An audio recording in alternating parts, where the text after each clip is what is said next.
When you send our children to school, we're actually the second educators in your children's life because you are the first teachers. And we want to work in partnership with all of you because we can't do this work alone.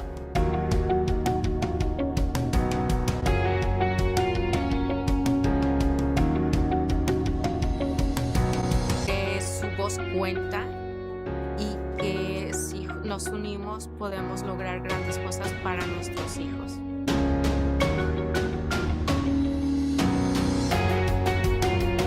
I love the diversity of the school district. Whether you know it or not, this district speaks 83 different languages. To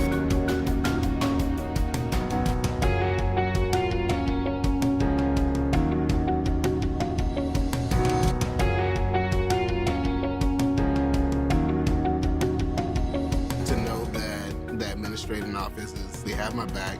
Not only my back, but they have my child's back. Every child, regardless of ethnicity, regardless of income, regardless of need, every child deserves to have their needs met. No one person can do it alone. The teachers can't do it alone. Administration cannot do it alone. It's going to take the parents, the community. I'm very thankful for the partnerships that we have with our communities in both cities that represent our school district. We always ask the question, how can we even do this better? And I think that's where community schools come in because that takes us to the next level.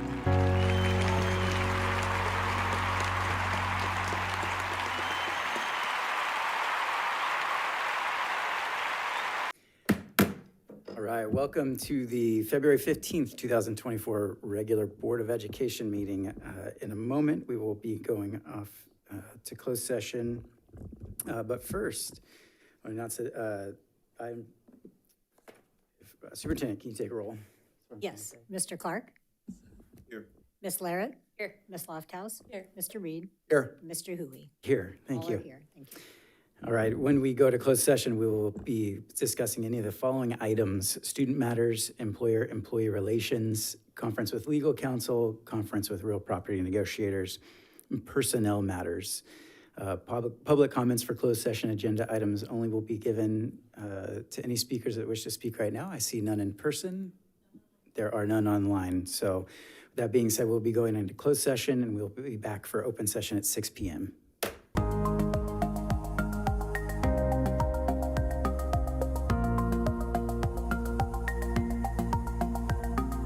All right.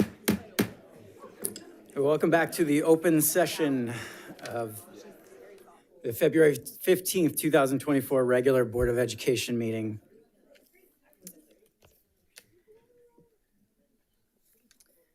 If you'll please join me for the Pledge of Allegiance.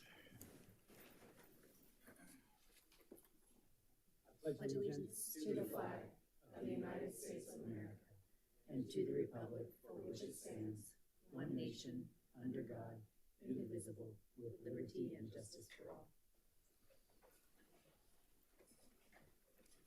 Great. We are in item 4C, broadcast statement. A broadcast and recording is being made at the direction of the board, and the broadcast may capture images and sounds of those attending the meeting. Folsom Cordova Unified School District Board Policy 1313 promotes mutual respect, civility, and orderly conduct among employees, parents, and the public. We will treat staff, parents, and members of the public with respect and expect the same in return.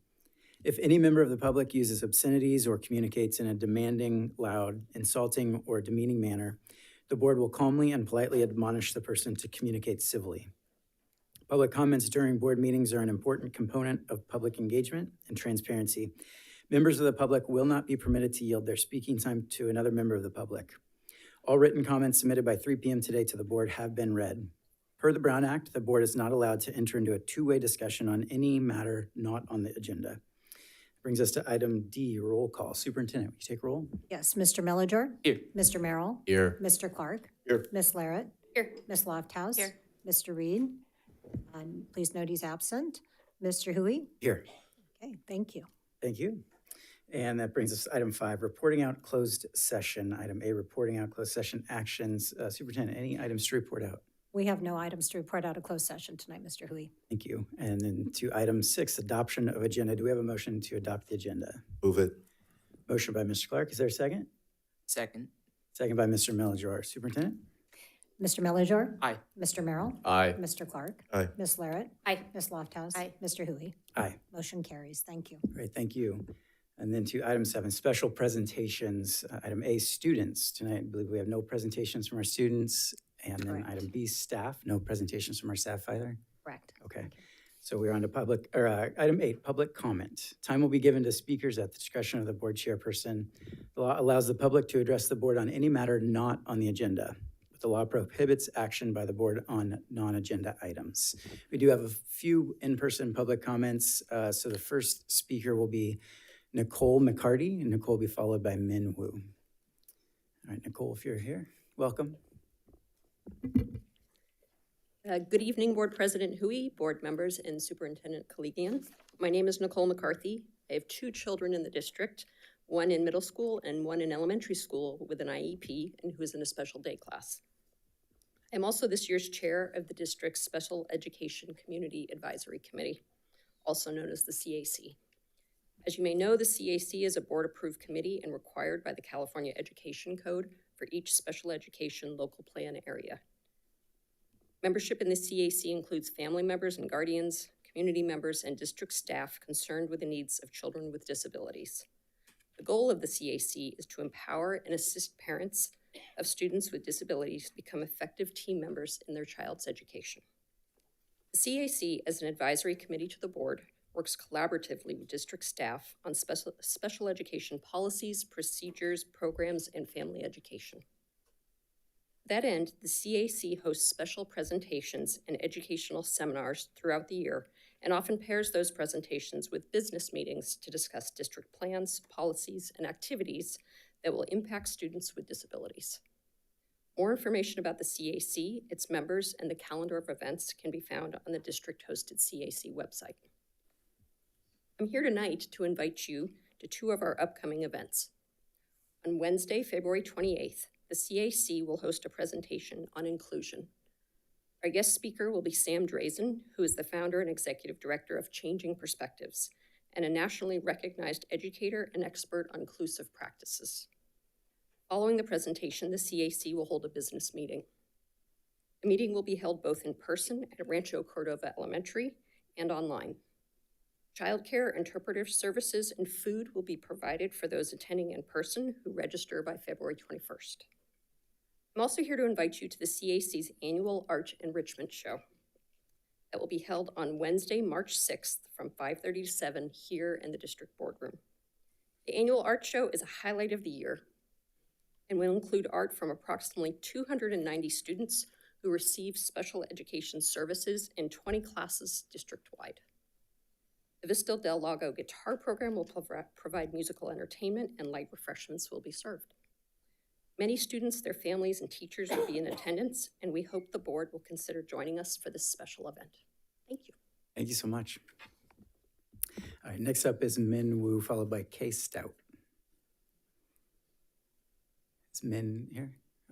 Mr. President, if I may, before the speaker comes up, just maybe asking the superintendent if it's possible for the board to be reminded of those 2 events coming up, i.e. calendar invites, that way it's on our calendar. That way we don't forget about it.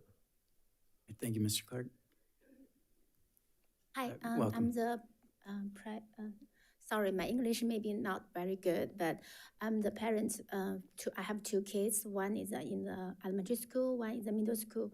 So the problem is this year, we are registered for the next year, but the school said we don't offer the Spanish 2 in 8th grade, but my kids already take a Spanish 1A and Spanish 1B. If they don't have the Spanish 2, will be the big problem for my kids because he already take 2 years, 0 period, wake up early, but if no Spanish 2, he cannot continue to take the Spanish in high school. And his math already passed IM2, so he will go to the high school to take IM3. So he already have to wake up early to take 0 period in the high school. So my problem is, it's not just this year. Last year it happens again. So they said we don't have Spanish 1 and B, but finally they have it. I heard that my kids in the Sutton Middle School. I heard that the Folsom Middle School, they are not offer any Spanish this year. So I feel sad if our school districts don't care the kids take the second language in the middle school couple years, already more than 2 years. Do we have plan to hire more Spanish teacher in the future?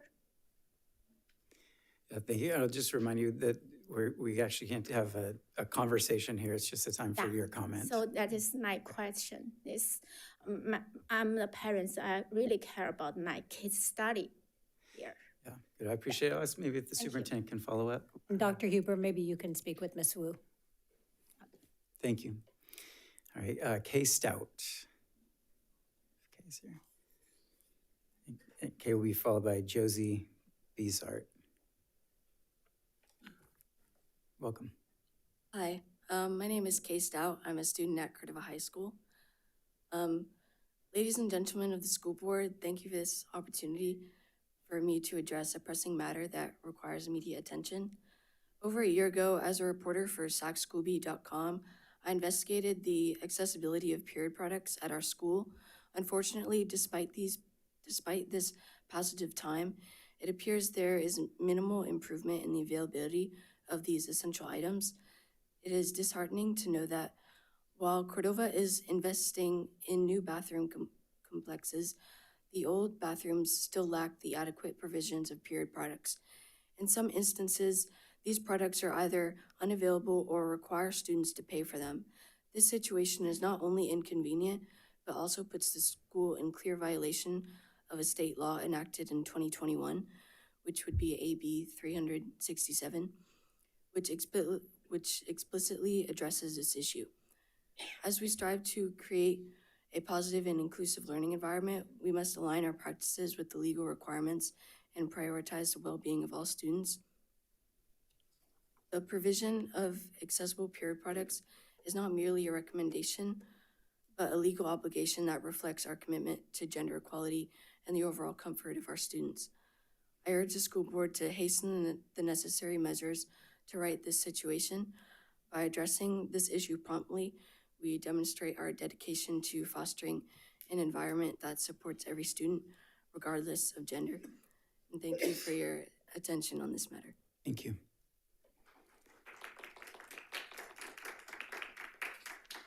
Josie Bizart, followed by Meadow Castaneda. Josie, I think that was my 4th crack at it. How did I do? That was correct, yes. Okay, thanks. So, welcome. hi, my name is Josie Bizart. I am a senior at Vista Del Lago High School, and so me and my classmates had the opportunity to speak with Superintendent Dr. Kaligian this morning, and we were very grateful for the opportunity, so thank you so much for taking the time to speak with us. It was really beneficial. We would like to clarify that upon further understanding of the differences between a district holiday and a commemorative exercise, that we are not seeking for Indigenous Peoples Day to be a holiday. We are incredibly grateful for the addition of Indigenous Peoples Day, or the provisional addition of it, to the list of commemorative exercises. However, we are worried that it will be overlooked, like many of the days already on that list. For instance, did you know that this Friday, tomorrow, the Friday that precedes the 3rd Monday of February, is George Washington Day? I had no idea, and no other student that we talked to knows that Friday is George Washington Day, because it's hard to find this information. Nobody knows much about these commemorative exercise days, despite the fact that they can be celebrated. It's hard to do so when people do not know about them. So we are asking for all commemorative exercises to be added to the district calendar. While we know that the district cannot create an overarching policy for how schools recognize commemorative exercises, schools are unable to celebrate these commemorative exercises if they don't know that they are existing in the first place. So adding these commemorative exercises to the district calendar would increase the recognition and visibility of these events and enable schools to teach about them and recognize them. So Furthermore, following the meeting with the superintendent, we were inspired to look at the district equity page. However, it took us 5 minutes just to find the equity page, which is listed as social emotional learning and educational equity. And then after that, it took an additional 10 minutes to find a presentation about Native American History Month that we were referred by Dr. Kaligian. So it was like a really good slideshow. I'm gonna be honest, that was a good presentation. So like, I don't know who made it, but it was really good. But I just had never heard of it or known of it or seen it before today. And so a student who doesn't even know that Native American History Month is recognized in this district won't know where to look for it or where to find this information. And even board member Meljor struggled to find this information when I asked him about it. But like, he helped me find it, so shout out to him too. So the information is here and present, yes, but it is also, as of right now, really difficult to find. So we're just asking that you can include all of the commemorative days in the district, like George Washington Day, Indigenous Peoples Day, all these different days on the district calendar to raise its visibility to students, teachers, staff, and administrators, and even this board, and just so we can know when these commemorative days can occur. Thank you. Thank you, Josie. All right. Meadow Castaneda. Welcome. Hello, my name is Meadow Castaneda, and I'm speaking on behalf of Indigenous Peoples Day. So this morning, my group had the opportunity to speak with the superintendent, Dr. Kaligian. Yeah, is that? Kaligian, okay. And we want to express our gratitude for that opportunity. It's very easy to push aside student issues, so we really appreciate the board has created this opportunity and further added Indigenous Peoples Day to the list of commemorative exercises that the schools may integrate. We finally feel our voices have made a difference. We also wish to clarify any prior confusion. Our group has discussed earlier today that our mission is to recognize Indigenous Peoples Day on the district calendar and not to request it as a day off. Rather, we'd like to explore the possibility of expanding the range of influence this day has on the district. So during our meeting this morning, we were informed about a list of holidays that are recognized as commemorative exercises, and we had no idea these days even existed. Like, for example, did you know that today is Susan B. Anthony Day?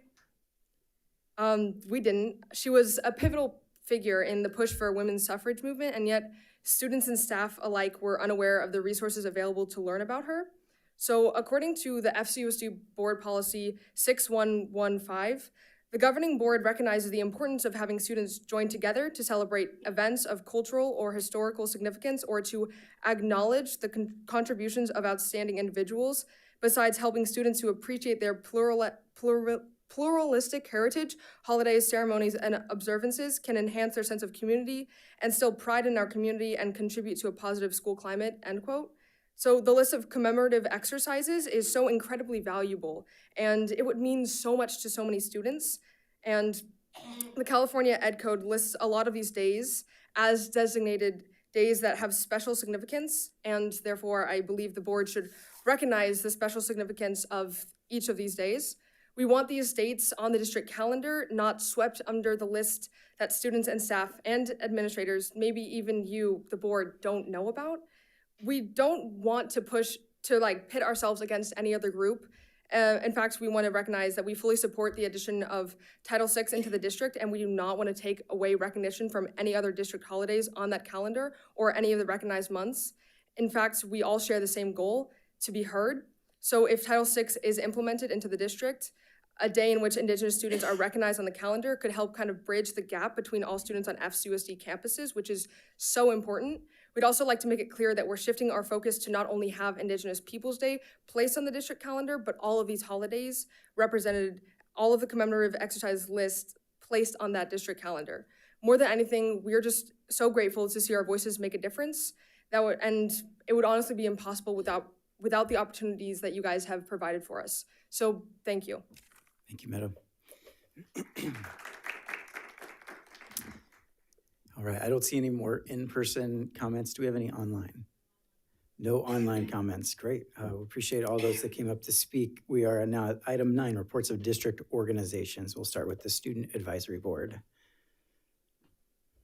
Hello, everyone. Last SAB meeting, we had an LCAT presentation on kindness and Kindness Week, and a presentation by one of our own SAB students. on eating disorders. Very insightful. I'm very glad that we have one of our students, advocating for himself and his friends and his community to us. And, we're going to spread the word from SAB to the rest of the schools. We are currently working out dates and venues for our not the venues. We're working out dates for the second annual international night. And, wait, no, sorry. We already have the date for the actual international night. We just need, planning days before it and like the tryouts that we have. So we're working out dates and a venue for that. And we plan to start advertising for the actual event very soon for volunteers and for people who want to actually try out. And our third to last meeting of the year will be March 6th. Thank you. Wild. Mr. Merrill, do you know the date off the top of your head? You can share Of International Night, April 30th. 30th, great, thank you. All right, then we have California School Employees Association.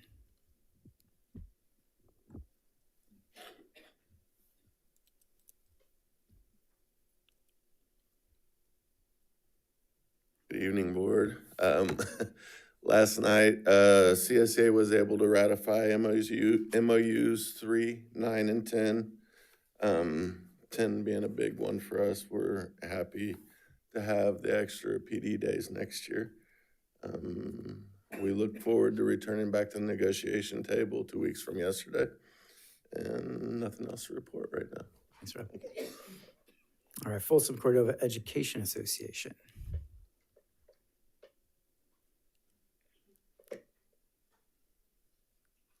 Good evening.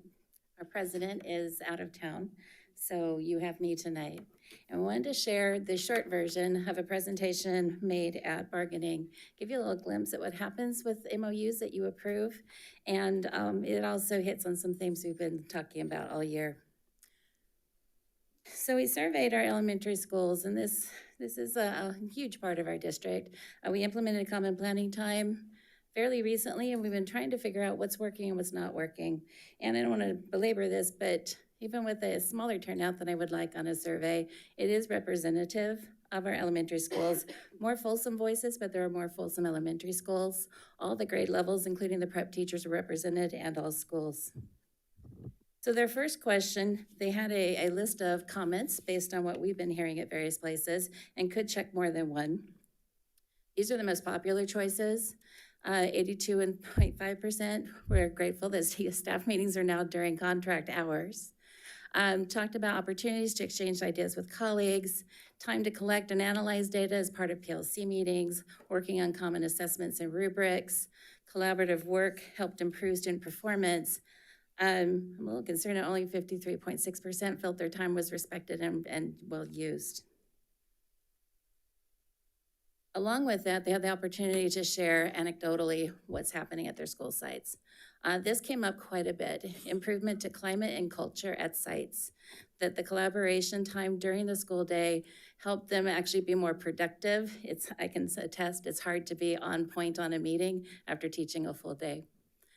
Time to troubleshoot challenges. We've seen classrooms struggle with classroom management, student behavior. We haven't quite recovered from COVID yet. And some of these things have always been there. Appreciating input of our colleagues and working together to establish common goals for our students. I don't think anyone's trying to take away common planning time, but note, it's the time you have to actually plan with your team. We have another comment coming in later. These things have always happened, but often over lunch, phone calls, after school, before school, and those 5-minute passing. So it happens, but it's nice to have a dedicated time during the school day to do that. I also want to note that last comment about no longer having early and late. When we make program changes, when we make policy changes, it has a ripple effect. And while common planning time was not directly tied to that change, it has been affected by it.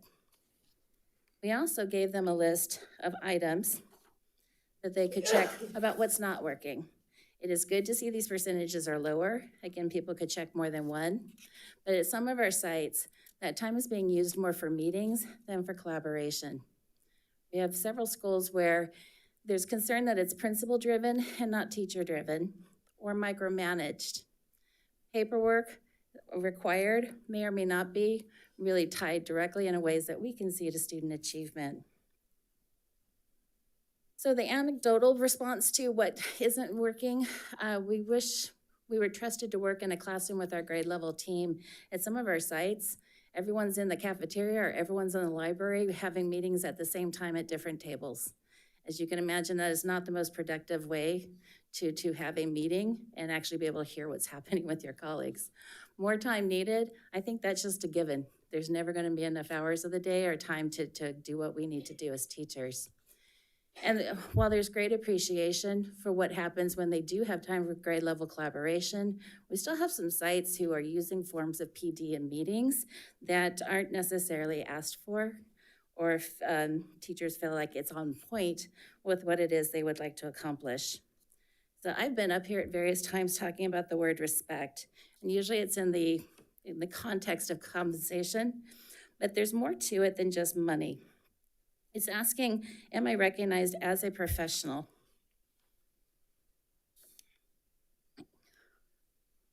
So on these final thoughts, I feel like we're treated as professionals to have our meetings and planning time during our actual workday and not after hours. It seems as though this time has been utilized for staff meetings, professional development that hasn't been asked for, or looking at data, and it's not been used for teacher collaboration. Again, these are different voices at different sites. And I will caveat, we do need to be looking at data, but there's a difference between data that's directly related to what you're trying to accomplish to help students, and data that's just data to be data. As a SPED provider, I'd like to have common planning time used to work with our SPED team of service providers for planning and collaboration. The real PLCs happen when we're chatting at recess or lunch. These meetings are sadly filled with busy work and trainings. I hope we keep it as it is. I think we're working well because my principal has managed it. And I want to call out and thank the principals. We definitely have sites who are doing this really well, and it comes with the principal's leadership. We have a few sites that are struggling. Most everyone's somewhere in between. We will be bringing an updated MOU for another year to put a few more bumpers. I heard someone describe it as bumpers on a bowling alley, which as a terrible bowler, I appreciate that analogy. And more on that to come. Of all the comments on here, though, I want to call out the last one. This one's really stuck with me. Good idea, bad implementation and communication. As a district, we've worked to be innovative and continuously improve our practices to improve student success. It often starts with an idea here, someplace in this building, a good idea or even a great idea. What hasn't always happened is to bring in the people who are on the ground working directly with students. We have experience and expertise that can help take a good idea and make sure it actually works, and will have staying power. No education reform will ever stick without teacher buy-in. Respect is defaulting to a position where a great idea is developed in partnership and collaboration with the people we will need to execute it. And not just the certificated, also the classified. We need to be part of this process from the beginning, not as an afterthought or a box to be ticked off. And it's something we've seen improvement, but I don't think we're there as a default position quite yet. So here are our findings and what we brought back to the district that we thought needed to have some bumpers put in place. Some sites and principals are implementing with more fidelity and success than others. All parties need to improve communication about purpose of common planning time. In fact, through the course of the last bargaining session, I'm pretty sure we came up with a couple more abbreviations, because we need more acronyms in education. And I think we started calling it collaboration time, which is probably a better name for it. Excuse me, I lost my place. And find a balance between the sometimes competing goals of teachers and administrators. Additional PD would be more effective if site teachers are part of the decision-making process and worked with administrators to be sure other needs for this limited time are respected. We're recommending a second short-term MOU that expires at the end of next year, providing additional language for the sites who need them without limiting those who are further along in their journey. We will survey again so that we'll know exactly how it's going, and hopefully at some point make this a permanent part of our contract. And finally, on a completely separate note, Our FCUSD family lost one of our own recently with the passing of Michelle Cagney, longtime art teacher at Sutter Middle School. Michelle was a rep and valued member of our FCEA family as well. Our hearts and prayers go out to her husband, Jim, and their family, as well as her Sutter Middle School family. Jeanette and I ask that when you close the meeting tonight, you do so in the memory of Michelle Cagney. Thank you. Thank you, Tracy. All right, Folsom Cordova Leadership Association.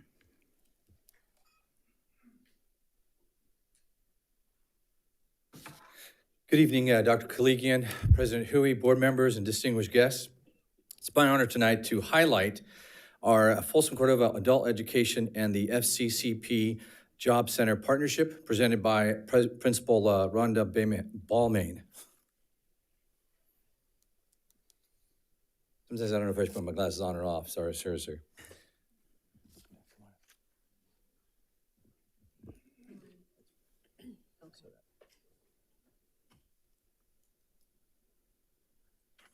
So good evening, Dr. Kaligian and Board President Huey and members of the board.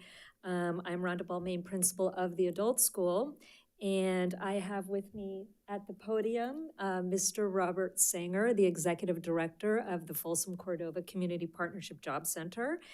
And we are here together as a team to represent FCLA to highlight a few of the ways that the adult school observes the district priorities of equity. So I wanted to start with this slide and make it known that it is just as relevant and necessary for adult students to be on a path for success. And the equity priorities always remain at the forefront, part of our focus.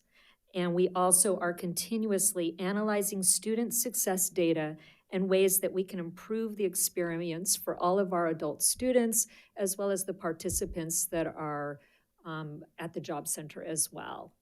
So this slide here are the 4 equity questions for decision-making at our school.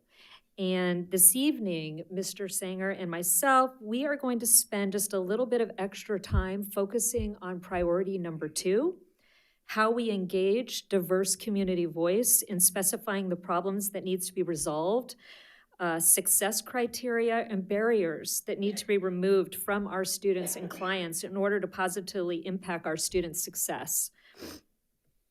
We are going to share with you how we work together to address this priority. But before we do that, I just want to give a little bit of background information about adult education. So Folsom Cordova Adult School.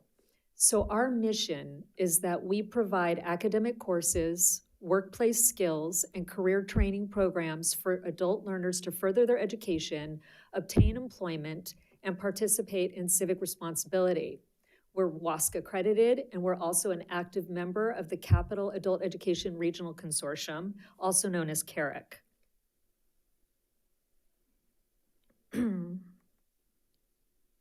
What this slide shows, these are some enrollment trends for adult education. And you can see starting in 2020, 2021, this was the enrollment as a result of COVID. So before this year, we served about 800 to 900 students. And then because of COVID, our enrollments took a dive down to about 50% of enrollment. But as you can see in 21-22, 22-23, our enrollments are going way back up. We're rebuilding, we're re-enrolling, we're gaining speed again on the mass enrollment that we do have at our school. So in 22-23, we served about 1,100 students. And this year in 23-24 year to date, we're at about 800 students enrolled, and it's only the middle of the year. So that's going to continue to grow.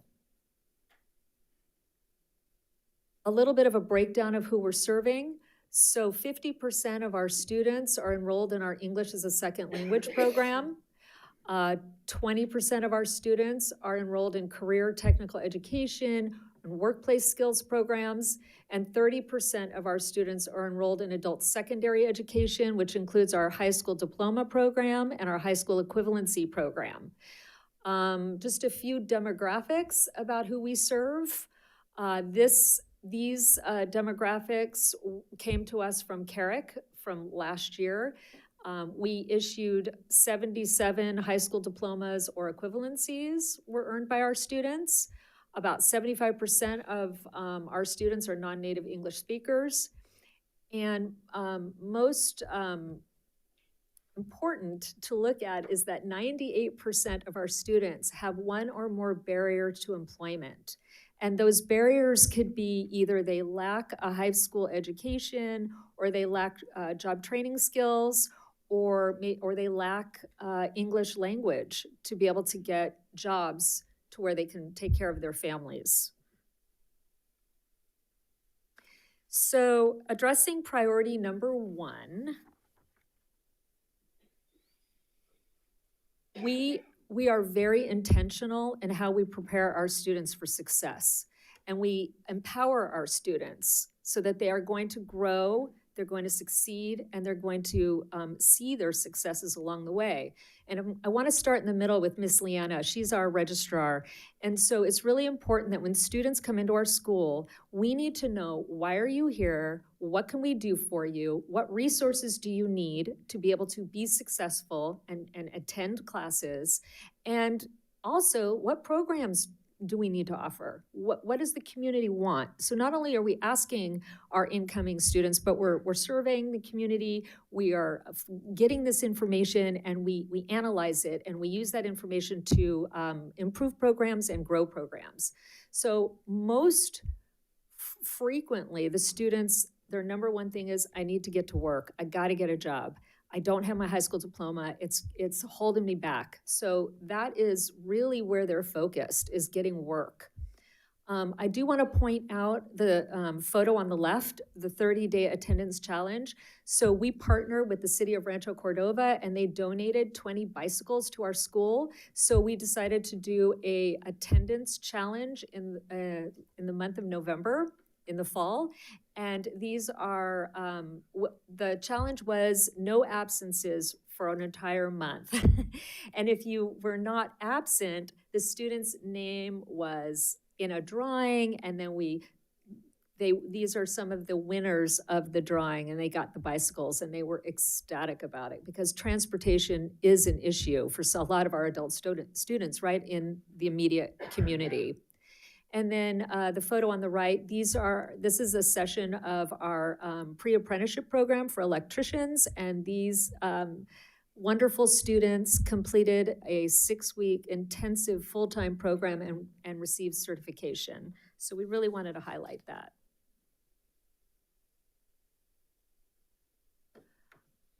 This slide really showcases how crucial it is for our school to have partnerships in order for our students to be successful.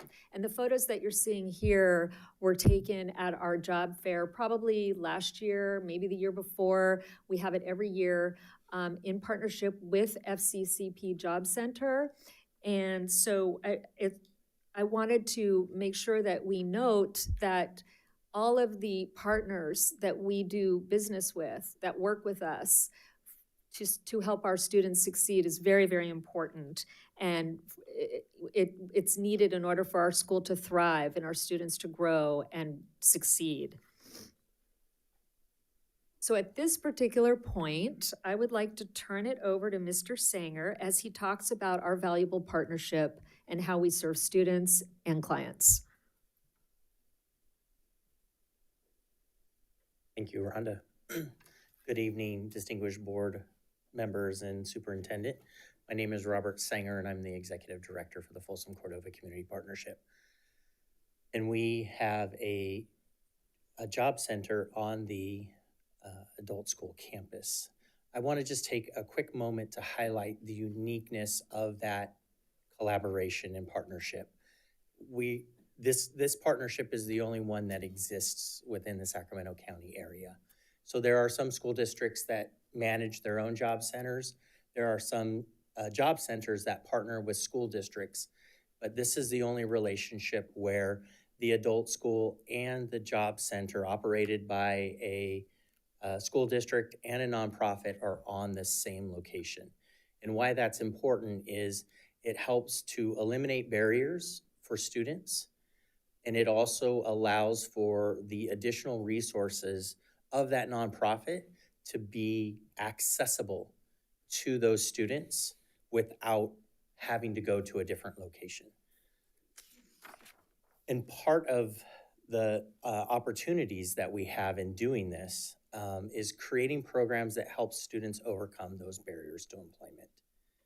So the students on the campus, they do come with their unique challenges, and having the job center right there where Rhonda's team can walk a student over to our job center and say, here's where you want to sign up to help with finding a job, and vice versa. We have community members that come in, and we recognize that adult education and getting their high school diploma is going to be a barrier for them. We walk them over to the adult school office and say, here's where you want to sign up. So having those unique opportunities eliminates those barriers. We also have programs that have focus populations. New arrivals and students with disabilities are some of the key programs that we have available to us and that also the adult school has available to them, and they complement one another.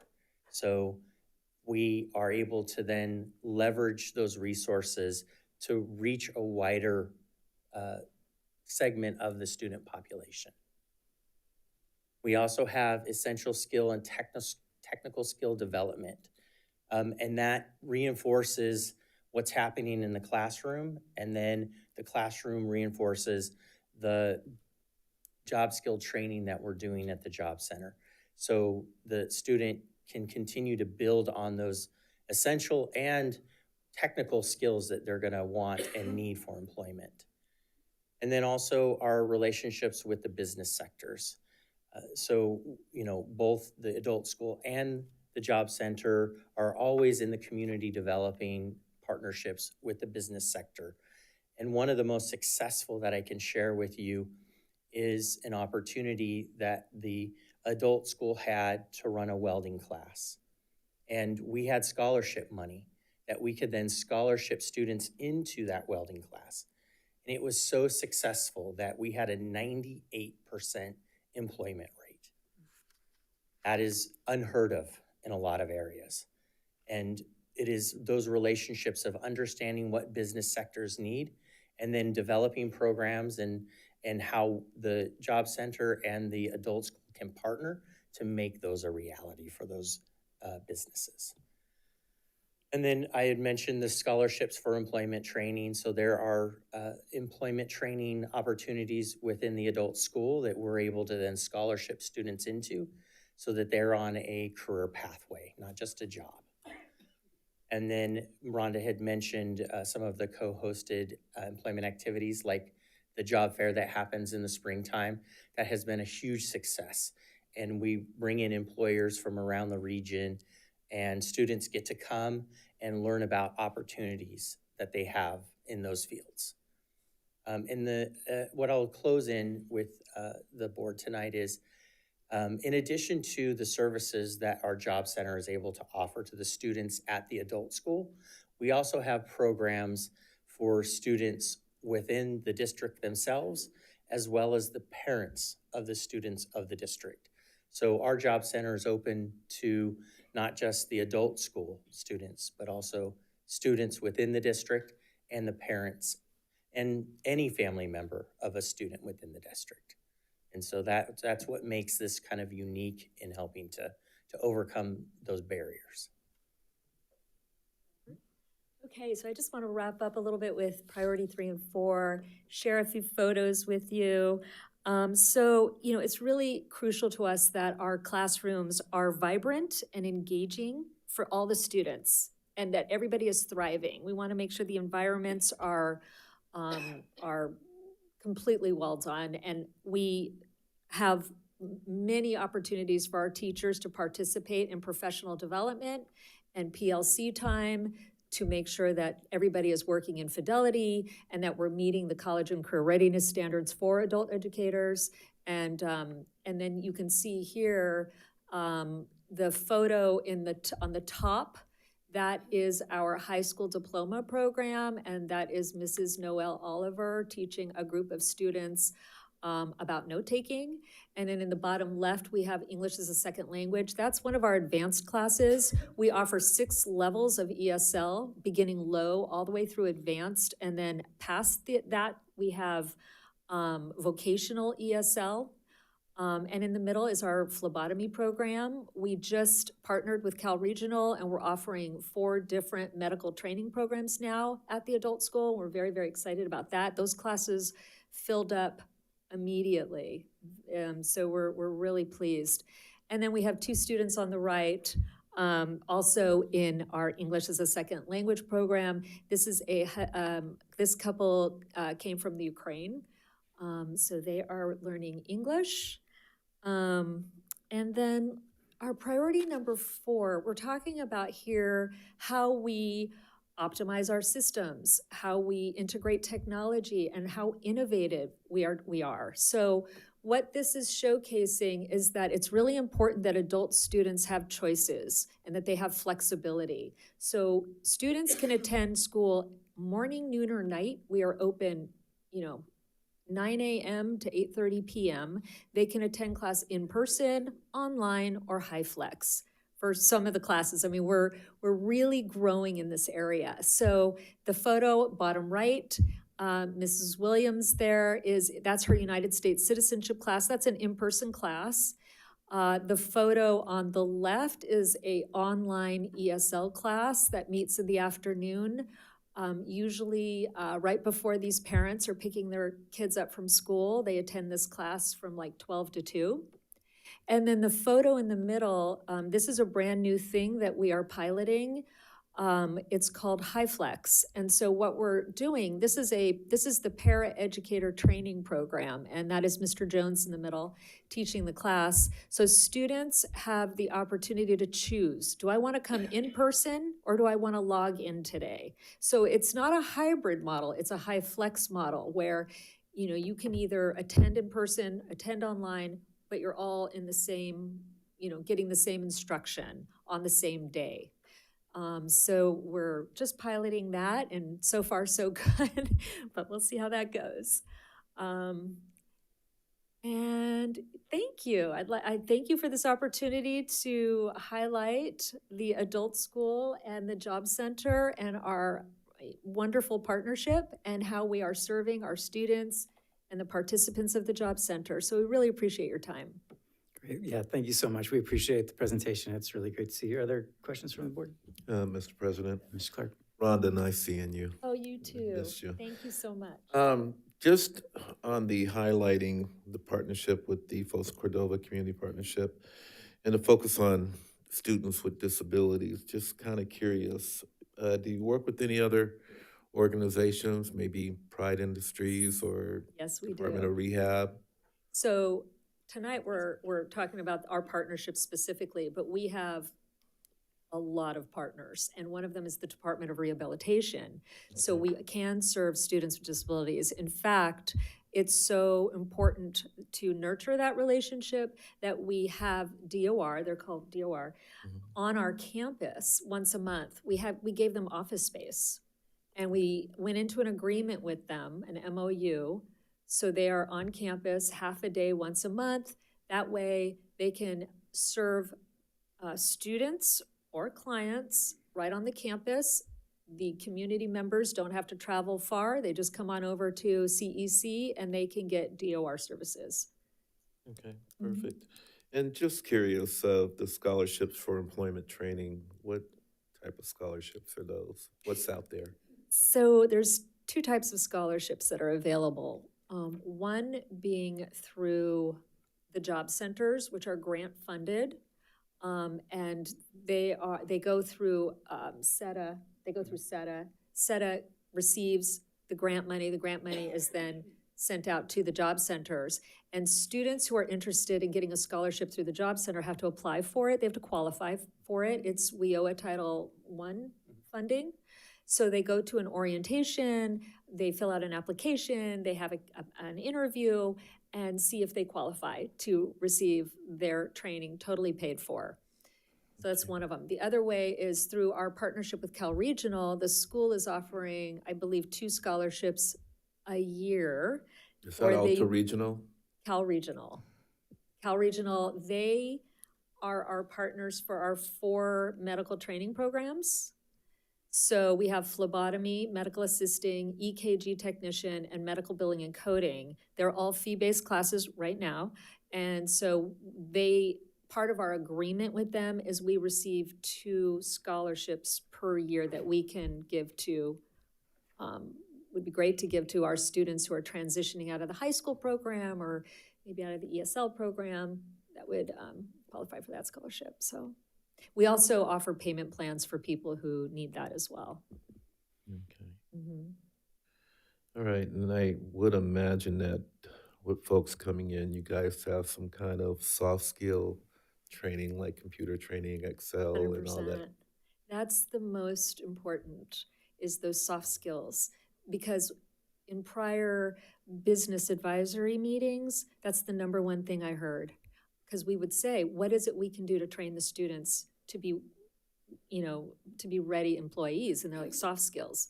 So our curriculum in all of our classes addresses this. So we don't just teach arbitrary curriculum. It's very prescribed. Everything is employment focused, soft skills, communicate, interpersonal skills, things like that. We really want to help them be successful when they do get employed in that way. So, Rhonda, I have a question. Have you ever had, let's say, folks with disabilities come in and obviously they need the soft skills, but maybe they need help with obtaining maybe ILS or SLS training or, support? So yeah, we do have student support. We have to have student support. So we have a transition specialist on staff. Her name's Alicia Alejo. She's a transition specialist, is a fancy way to say advisor. She's our school advisor. She is responsible for connecting our students to community resources, whatever it is. It doesn't matter what it is. We're going to find that connection because we're solving barriers. We're preventing anything from stopping students from succeeding or getting what they need for themselves or their families. So, it is kind of like a case-managed approach, and we're getting better and better at it. So we've been developing our transition services over the last 5 years, I would say, and we're trying to really look for best practices and how we serve adult students with supports. Thank you. Yeah. Thanks, Mr. Clark.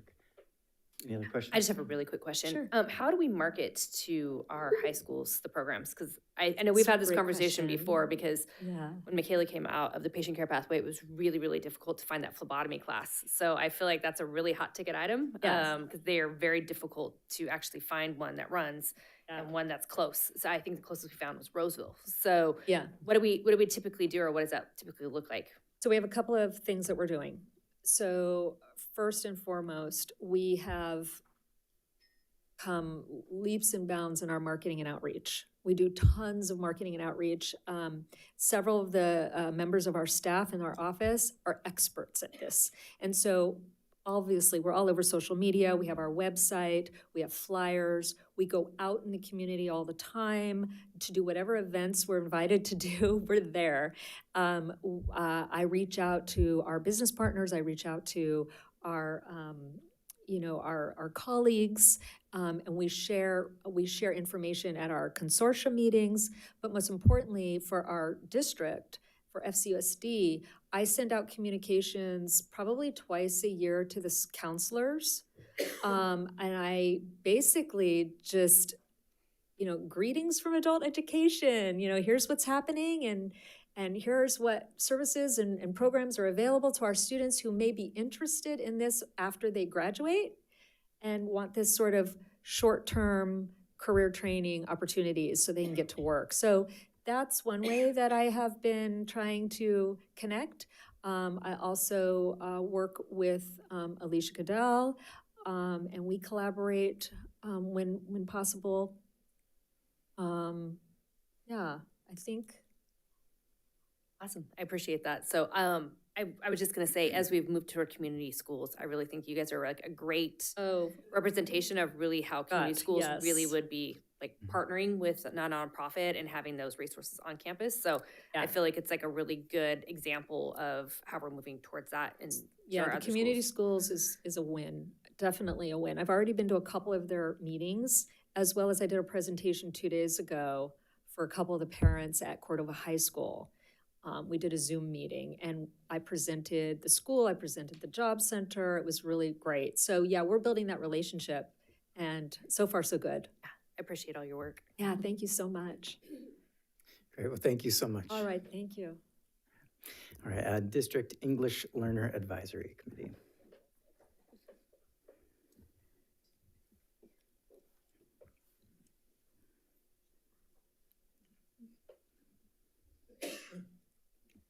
Good evening, Dr. Kaligian, President Board Tim Hui, good to see you, and members of the board and my esteemed colleagues, welcome. And I have a report today for DLAC. We did meet this week, but I'm going to go back a little bit, and that goes to February 3rd. We had our parent summit, and as you know, that is generally scheduled for our data walk.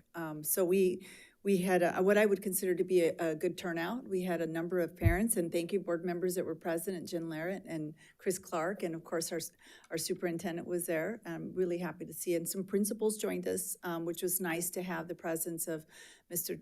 Tarek and also Sandra Garcia, principal at Mitchell Middle School. I'm going blank. And there was just a lot of feedback. I've looked at Thought Exchange, and as you know, it's continuing to be open, and some comments in the room.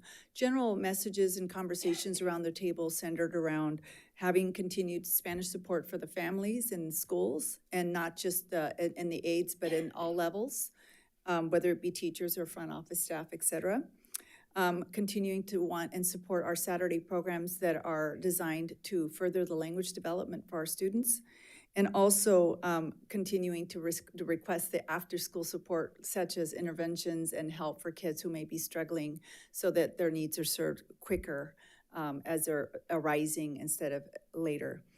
And a lot of conversations around health and safety and SEL, and really curious about all the wonderful things we're doing and the things that we can continue to look at to support our students. So those are some of the themes, and you'll continue to, as you go into Thought Exchange, I want to encourage all of you to read the messages from parents and, of course, rate, and not just parents, but other staff members, our bargaining groups and students as well.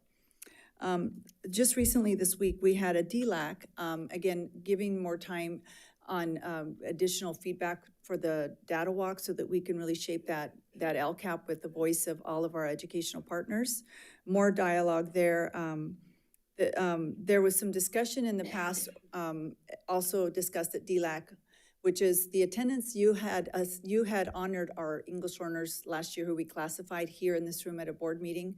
And feedback from the parents at that time was it was wonderful, but they really wanted to take to join in that celebration more intentionally, and so they asked for a ceremony. And so that discussion is going into the third parent summit, which will be April 29th. It's a Monday night, and that night will be a featured ceremony. I have flyers here for you, so if you're writing it down, you're welcome to it. You also should have received an invitation for our third and final parent summit for the year, and it will be featuring and celebrating our students who have reclassified, and those who are candidates to earn the seal of biliteracy.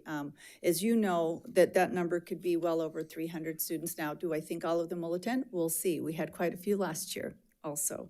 So while they really honored and respect the opportunity to be in this room, they did request for a separate ceremony, which they want and look forward to having you present. Last but not least, there's a group of parents who are working to support the superintendent search, and they wanted to shout out a couple of messages I got.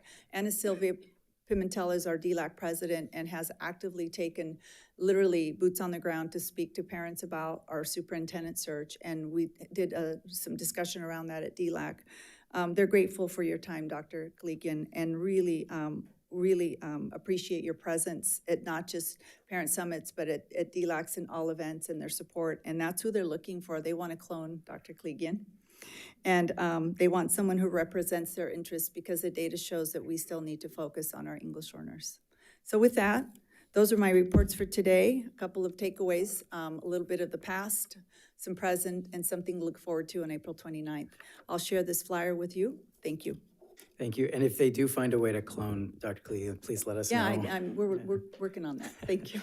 I want to say too, I think it's a wonderful idea to have a ceremony for the reclassification and sealed by literacy students. So I do want to stress how deeply touched our families and students were to be in this room and to be honored. And so they didn't want to take away from the specialness of that, but they did feel like the parents wanted to have more time in celebrating. That evening's event's pretty spelled out. It's going to be a busy night, and we have a schedule. But I think that's why we ask people for people's feedback. So there we go. Look Great. forward to having you all there too. Thanks. Thank you. Thank you.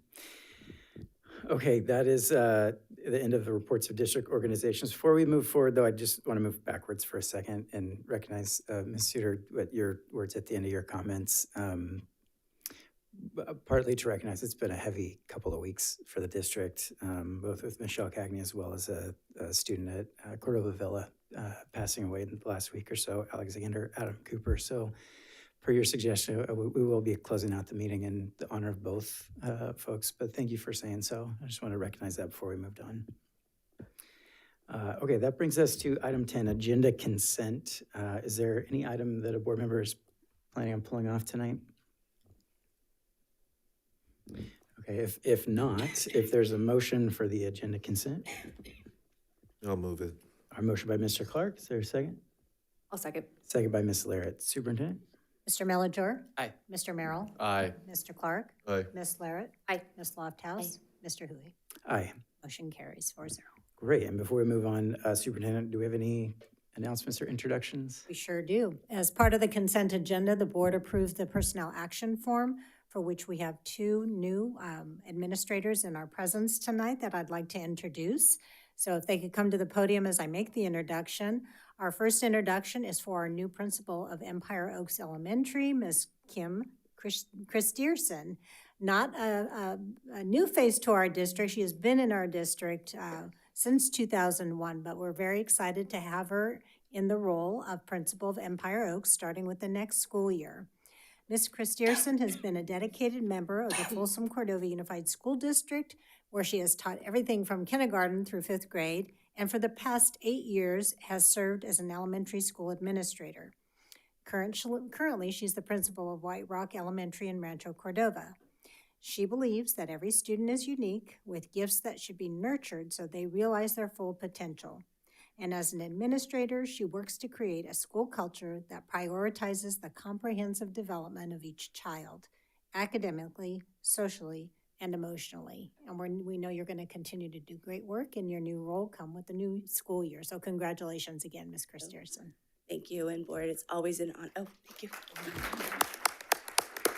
It's always an honor to be a principal in this district and serve our families and our staff. And White Rock just has made an amazing imprint on my heart, which I know is your language that you taught us. And I really am looking forward to continuing this work at Empire Oaks and building new relationships and touching more lives. So thank you for this opportunity.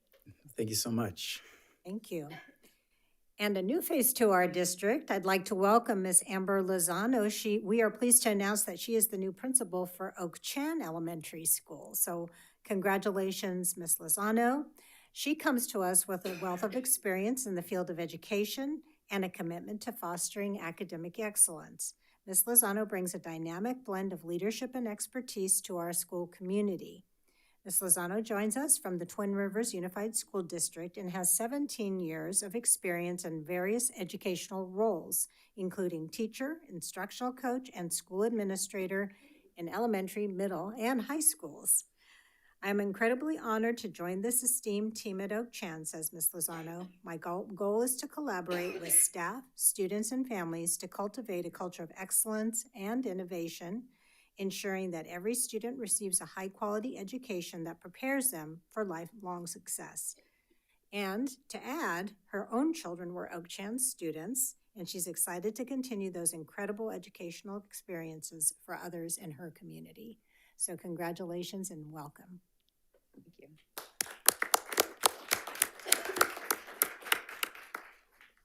I'm really looking forward to serving Oak Chan Elementary and FCUSD.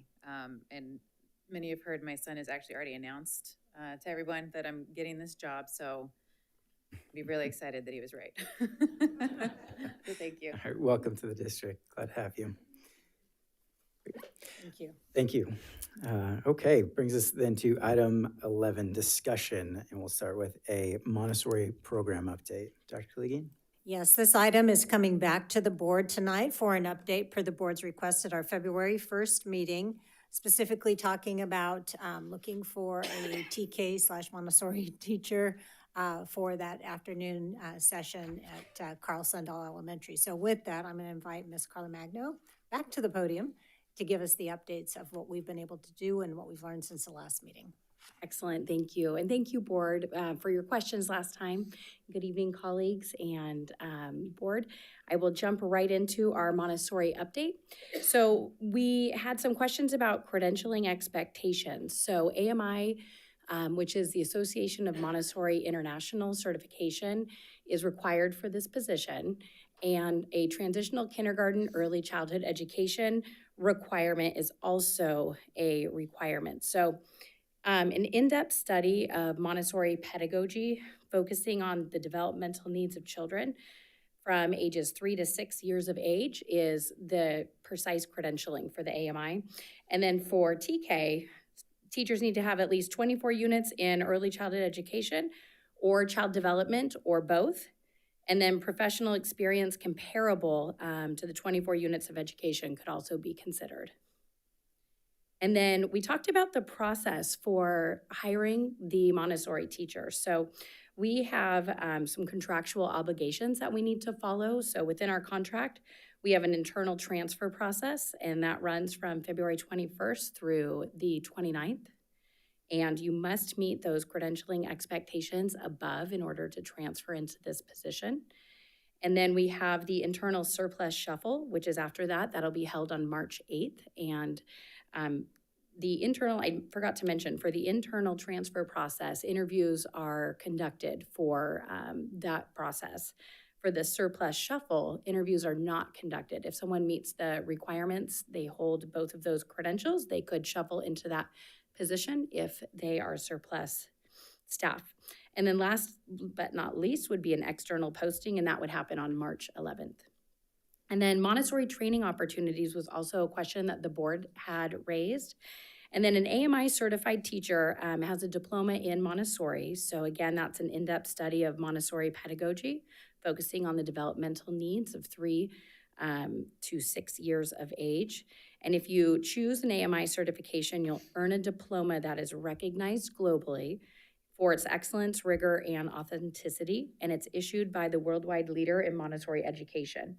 Typically, it takes about a year to complete this certification, and it costs about approximately $10,000 to $13,000 for this certification. So, and then last but not least, just enrollment procedures for Montessori. So the 3 to 6 year program for the morning session will continue to be a lottery process as it has been in the past.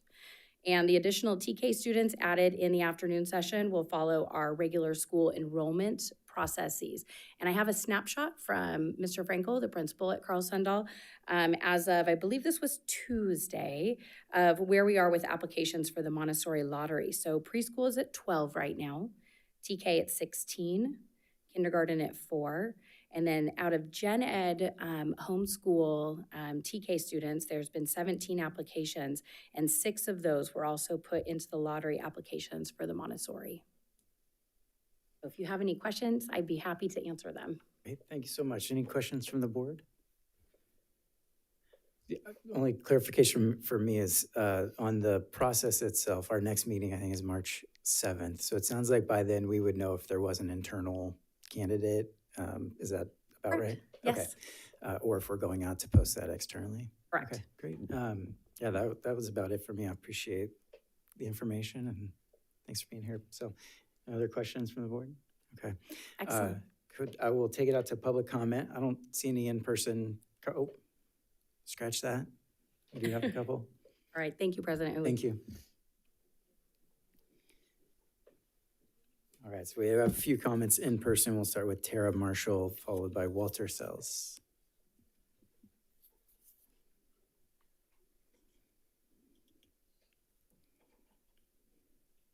Welcome back, Ms. Marshall. Thank you. I feel like I'm a local. First of all, I would like to thank the board and district staff for their decision to keep the morning Montessori program intact and for the board's decision on February 1st to hire a Montessori trained teacher. It is reassuring to know that we have a board that seeks to be fair and listens to its stakeholders. And I appreciate all the emails and feedback from you. Tonight, I would like to address teacher accreditation in the Montessori community because of the AMI teaching credential that staff is requiring. There are many different Montessori teacher training programs that range from poor to mediocre to high quality and authentic. This is because the term Montessori is in the public domain and anyone can use it for training and educating, unfortunately. I personally hold an AMI primary diploma. AMI stands for Association of Montessori International, and I would love to find a teacher with an AMI primary diploma to co-teach with me next year. I would count myself very lucky if they found one. However, I also realize it may not be feasible because most AMI trained teachers go through the rigorous training in order to deliver Montessori exactly the way they were trained. In the public sector, it limits them. AMI teachers often like to work in private AMI schools because of their commitment to the pedagogy and views on standardized testing. That is why I'd like the board to ask district staff to look for a teacher who has a Montessori credential from a MACTE, that's M-A-C-T-E, accredited teacher training program.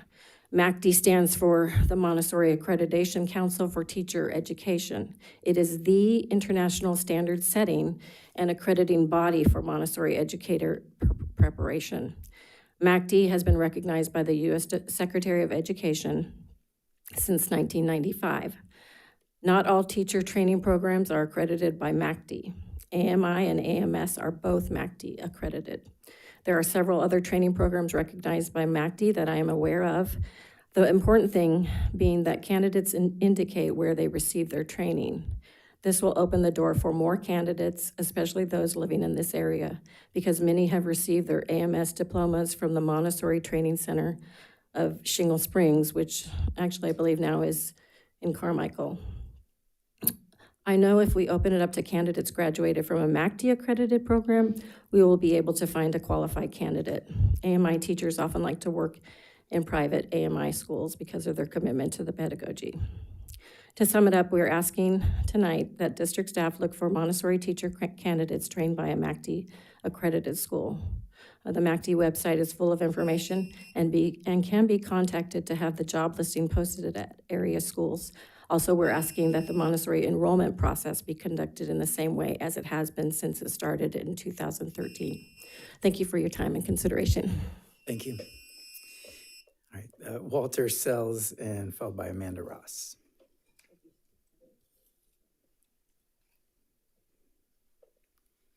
Welcome, Walter. Good evening. So I actually learned a whole bunch of new stuff when I got here, so a lot of my notes kind of got moved to the side for now. But I did have statements on a couple things where the requirements for a Montessori teacher, it seems like they intentionally set the bar really, really high, knowing that that's something that's difficult, that's a teacher that's difficult to come by. Ms. Tara says that there's other options, and on the last meeting, we talked about her being able to train or at least assist or be one of the people on the hiring requirements board, I guess. But it seems like she's really out of the loop on a lot of this stuff. when this is a program that she has molded and made, and yet she's not given a lot of say in what's happening next. So that was strange that she's not getting that opportunity. One of the things you guys talked about last time in the last meeting was about finding location, like spots, like a separate building or something like that. And we were supposed to talk to facilities about it. I don't know where we landed on that. That might be something I haven't learned about yet tonight either. So like I said, I'm kind of starting from scratch here on this one. So I feel Miss Tara should have more say in this, and we're almost going over her head, not on purpose, maybe by accident, but she should have a big say in this. When Board Member Kara, last time you said the way you conducted your class, it was different. It was a complete 180 from what typical curriculum would be. If someone was brought into your class and they wanted to, okay, you're gonna be the assistant and this person's gonna come in and do it their way, you would want a say in that. You've already built something special and now something else is coming in, but you have no say in it. So I feel like you would understand. Everyone made a lot of good points last time, but it's all stuff that got taken care of in terms of like the hiring process and when we want to implement this. Are we just gonna put the kids in and figure it out later, like was said, or do we get the teacher force first and then get the kids in? But that's up to you guys, I guess. That's all I got. Thank you very much. Appreciate it. And Amanda Ross. Welcome. Hi, thank you. Great to be here. Thank you, President Hui. Thank you, board members. Thank you so much for listening to the parents last time. It was really great to have you all hear what we had to say and take into account our wishes. And I'm just really grateful that you listened. Thank you so much. And I'm excited that there's going to be hopefully a Montessori TK teacher that's found to fill the role that we need. As was said, I'm just a little concerned that things are happening with the program and Ms. Tara isn't getting included in the discussions. I've heard that, the lottery process might be different this year than it was last year, and Ms. Tara wasn't informed of that. And I'm just hoping that staff isn't intentionally excluding her, that they're working with her and making sure that, the way that she sets up the class is based on a certain ratio of gender, it's based on a certain ratio of age. And if the lottery is a true lottery, I'm not sure how she would be guaranteed a certain number of preschoolers, kindergartners, TKers next year. So I just want to make sure that, that there is some sort of communication with her, because she is, running this program for the district, and it has been very successful and very popular, and I would hope that she would be included in those conversations. And then Ms. Tara wrote up this great little, discussion about the accreditation that she talked about, and she wasn't able to get it into you guys at the time frame for public comment, and I'm hoping you could let me just submit it as public record tonight for you so you could read it. It lays out what she said earlier about, I think it was MACT credentialing, which may actually be cheaper than the AMI requirement. And I feel as a parent, if she feels like that teacher would meet the accreditation requirements to co-teach with her, like, that's great. Why can't we open it up to having a different credential that maybe isn't as focused but still meets the needs for the program? If she thinks it's good, then I think as a parent, I would support that. So that's all I have to say. So thank you so very much for your time. Good, thank you. If it's okay with the board, if you want to hand the paper to Great. Thank you very much. Michelle, and I think we'd all appreciate if you can email that to us as well. We can look at it. That would be really helpful. Okay, I'm going to take it back to the board for comments. And remember, this is just a discussion item. We're not making any sort of action on it tonight. But any final comments from the board? Ms. Lofthouse. I guess I just have a question in terms of the credentialing expectations. Sometimes you don't know what you don't know. So I'm just curious if AMI was chosen specifically for a reason, or if there's an alternative. If maybe this went out first and we don't find somebody, then we put out a listing with the looser qualifications. I don't know. Hi, thank you for that question. And thank you, parents, for your questions tonight. And I will go out in the lobby and answer all of them after we're done with this item. But I would like to say I don't make the credentialing requirements for this position. That is the business of the Human Resources Department. I do know that in the past, we have had AMI as the credential that was required for this position. However, we would have to probably ask the HR department if that were to change, what would the process look like for that? But I did talk with one of our HR managers about if someone was interested in this position and they did not have the proper credentialing for Montessori, they would be able to go to school and pay for that as they're going along and attend classes and be trained in Montessori while they're working in the position. So I think that's a really great option for someone who might be interested in the program. And I'm hopeful that we might have somebody out there, perhaps that's working in the program, that would be willing to maybe step up and do some of these things. So, and I will meet with the parents after this in the lobby so I can discuss their concerns. So thank you. Thank you.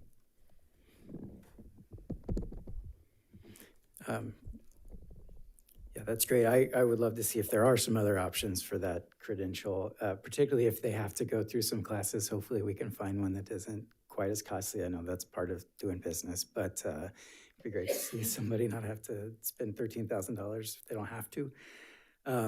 So my only final comment is this: number one, I just want to say thank you again for the parents and for Ms. Tara, as well as our district staff, for working on this.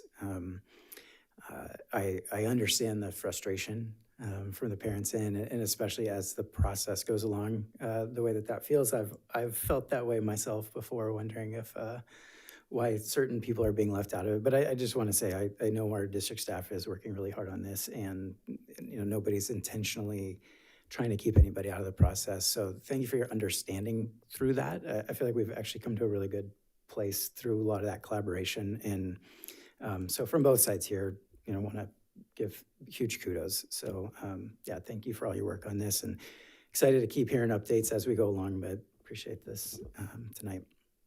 Great. That brings us to item B, Folsom Cordova Unified District 2024 Spring Vital Signs Data Report. Oh, sorry, let me go backwards. I didn't take online comments. Did we have any? Okay. So now officially item B, Folsom Cordova Unified District 2024 Spring Vital Signs Data Report. Dr. Koligian? Yes, very excited to be introducing our team who are going to present the spring 2024 Vital Signs Report that are covering academic instruction, student well-being, attendance, behavior, student performance, and student support. And I want to publicly acknowledge and thank Jim Huber, Angie Carlomagno, Lori Emmington, Pam Oyen, Scott Meyer, Kate Azarian, Ayana Peace, and Kay Malhai-Huser. And with that, I'll turn it over to Dr. Huber to continue the introduction to this item. All right. Good evening, President Hui, Dr. Koligian, thank you for that. Esteemed members of the board. For the second time this year, we're in front of you to kind of bring you up to speed in terms of looking at those indicators that we have committed to as a district to follow along in terms of how we are supporting our students and measuring what kind of progress we're making in a number of different areas.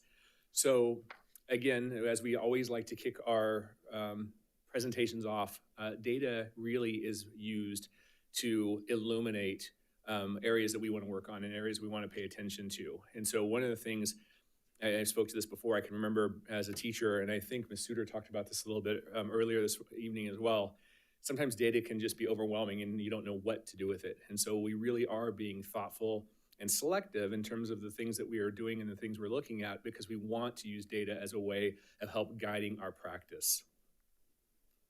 So as always, again, we are a PLC district. PLC is Professional Learning Communities, and that is a commitment of educators that come together for the benefit of students. And its foundation is 4 key questions. What do we want students to learn? How will we know if they've learned it? What will we do if they didn't learn it? And what do we do if they do learn it or they already knew it? And so this is a cyclical cycle that goes throughout the year. And then just to kind of bring this all together, the whole idea is, the metrics that we're looking at, and tonight we'll be going over attendance, we'll be going over behavior, we'll be going over academic performance, but the metrics are there just for us in terms of guiding the work. But the real goal of all of this is that we've got students in class consistently day to day, leaning into those assignments and leaning into those opportunities to learn, and then that we are adjusting as needed and doing what the adults need to do to continue that process. And so the metrics are important, but they're not the goal. The goal is student learning and everything that the student experiences at our school site. So with that, I will turn it over first to Mr. Meyer, who is going to take us into attendance data. All right, good evening, everyone. So a little bit of this might be somewhat repetitive, but we do have some changes, so bear with me. Good news, attendance is up 1.4%, which again, doesn't sound huge, but is significant. And chronic absenteeism is down 6.5%. This from 20.3 to 13.8. And just a reminder, there's a lot of reasons why we try and improve attendance, but the monetary value to that is $4.7 million if we can attain this for the rest of the school year, additional funds. So our attendance rate goals are 95% for our Title I schools, 97% for non-Title I schools, and 85% for our alternative education schools. So far this year, we've completed both of our 20-day challenges. Over 10 sites have decreased their chronic absenteeism by half. And our current goals is to continue to build those tier 2 supports and those systems at all sites. That at the end of the day, that's going to give us the most growth and create the least amount of burnout. What we know, student connectedness is crucial. Building those relationships is always huge. Early interventions, I don't care what myself or my colleagues are talking about today, early interventions are key. And schools with the strongest systems and attendance focus are definitely showing the most growth. So again, showed this a few months ago, pretty similar. You can kind of see the comparison from the last 4 years. It's going in the right direction. So we're not back to our 2019, 2020, but we're sure gonna do everything we can to get there. Just a reminder that this is for chronic absenteeism, and it's good to be low in chronic absenteeism, but high when we come to attendance rate. So our year-over-year chronic absenteeism, again, very similar to the last time I presented. Mr. Meyer, sorry, can you just define what does qualify as chronic? 10% or more. Okay, of the days of the school year. Yeah, so if you're at the end of the school year, it's just mathematics, but if it's the first 2 weeks, you could miss 2 days and be chronically absent. So that's a great question. So this is 2022, so we're jumping back a few years, and this is important to see how well we have been doing with attendance and our chronic absenteeism rate. I think it's really important to acknowledge the investments we've made in this too, and really shout out to all the sites. They're doing the hard work. This does not happen by accident, and I do want to give a shout out to our community school support. Those schools are showing a 1.5% higher attendance increase compared to those without. Cordova High is the exception. They're up 1.8%, and they are not yet at community school. Fingers crossed. Even more recently, we've been conducting SARBs. We've held 119 SARBs, and I don't know if any of you have been involved in a SARB. They're a real group effort and are really powerful, but there are a lot of energy from our sites who are already stretched pretty thin. And I do want to give a shout out to the following schools who have decreased their chronic absenteeism by over 10%. Cordova Gardens, Cordova Meadows, Cordova Villa, Peter J. Shields, Rancho Cordova Elementary, White Rock Elementary, and Williamson Elementary. Pretty similar when it comes to males and females. And sound like a broken record, but I do think it's important to say, although we're showing great growth and we are doing really well, we still have a lot of work to do when it comes to our student groups. We are excited that our chronic absenteeism for Black students is down 7%, and for our Hispanic students is down 11%. So we still clearly have room for growth, but we're headed, again, I think the right direction is so important. Other student groups that we're looking at are English learners, our foster care, obviously is our lowest attendance. And our special education as well is 53%.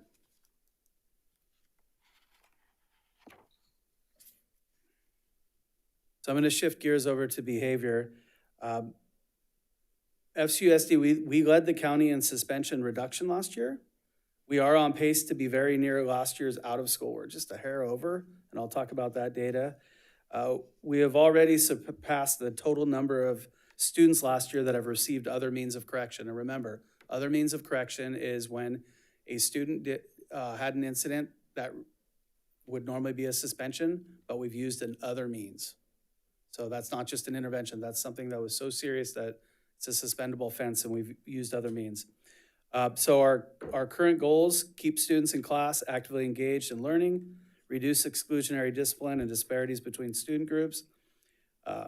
What the data is telling us about our progress: the number of students disciplined, the number of students disciplined, suspended, class suspended, or other means this year compared to last year and the year before. So that's what we're going to go over.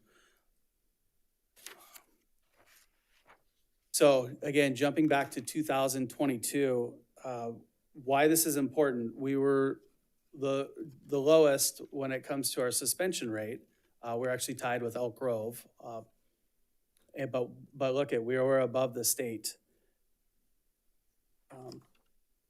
Now, when we flash forward to 2023, you can see that we are going the right direction.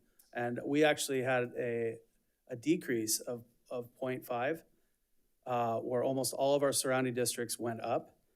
And Kevin Smith, who's our awesome student data analyst, he keeps using this quote, where a rising tide lifts all boats.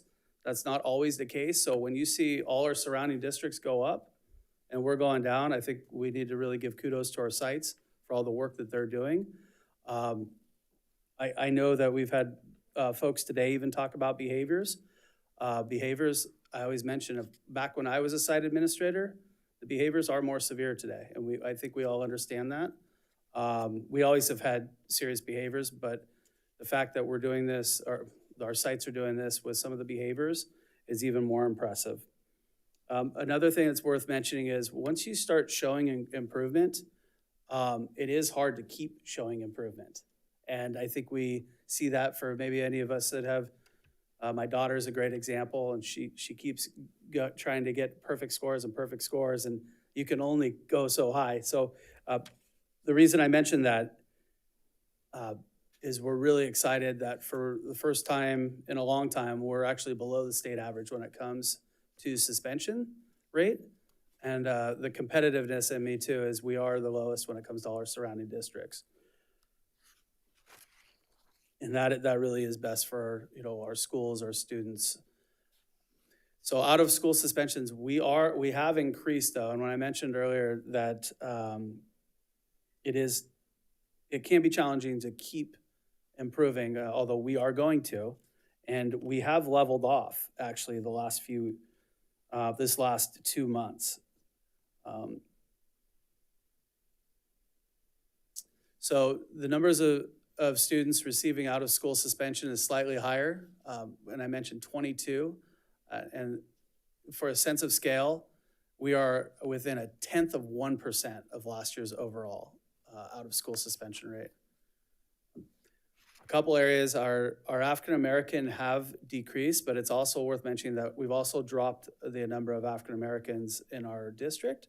Our special education has increased a lot. So I think sometimes we look at the data and we are going the wrong direction, but we should realize that we've increased a couple percent over the last year-ish. And that will obviously create more suspensions, even if we keep that same percentage of students that have been suspended. And for the last slide, I mentioned other means of correction. We've already had more other means of correction this year than we had all of last year. So we're super excited for that. We're super excited that our site administrators and our staff and our support staff and teachers are all working together to really try other means instead of going, initially to suspension. So I'm gonna go ahead and I think Mrs. Emmington.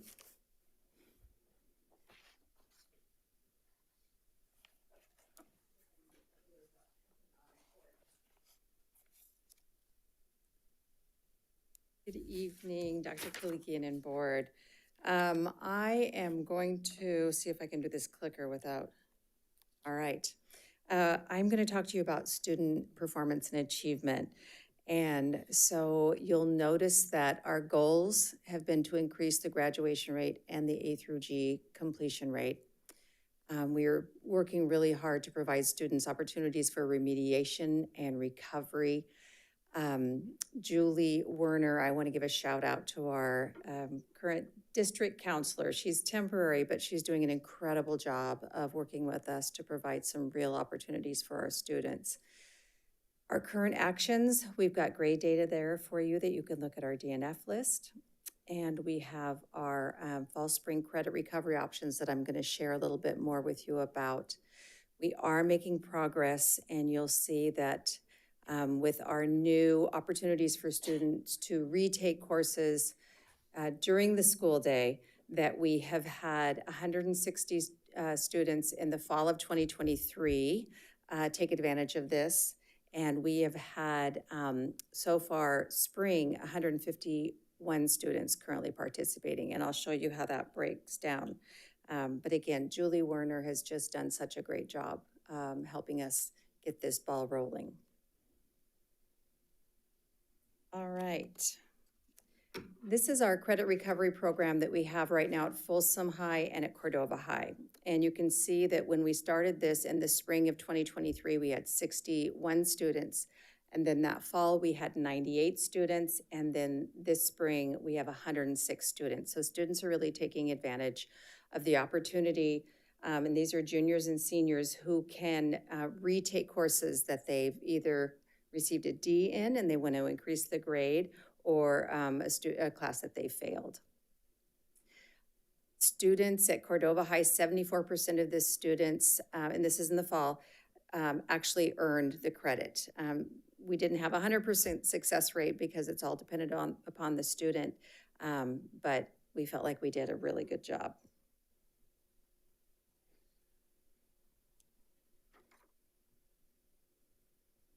This breaks out the demographics, so you can see that 52% of females, 48% of males are taking advantage of this. You can see the other breakdown. I won't go through every one.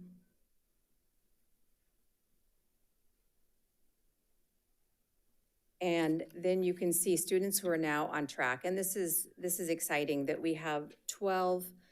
For 12th grade, we have 50 students at both Cordova High and 30 students at Folsom High who would not have graduated had they not taken advantage of this program. And then 11th grade, if we see that we have 11th graders who will not graduate during the school day with the options offered, then we can provide the opportunity for them during their junior year to catch up so that they're ready during their senior year.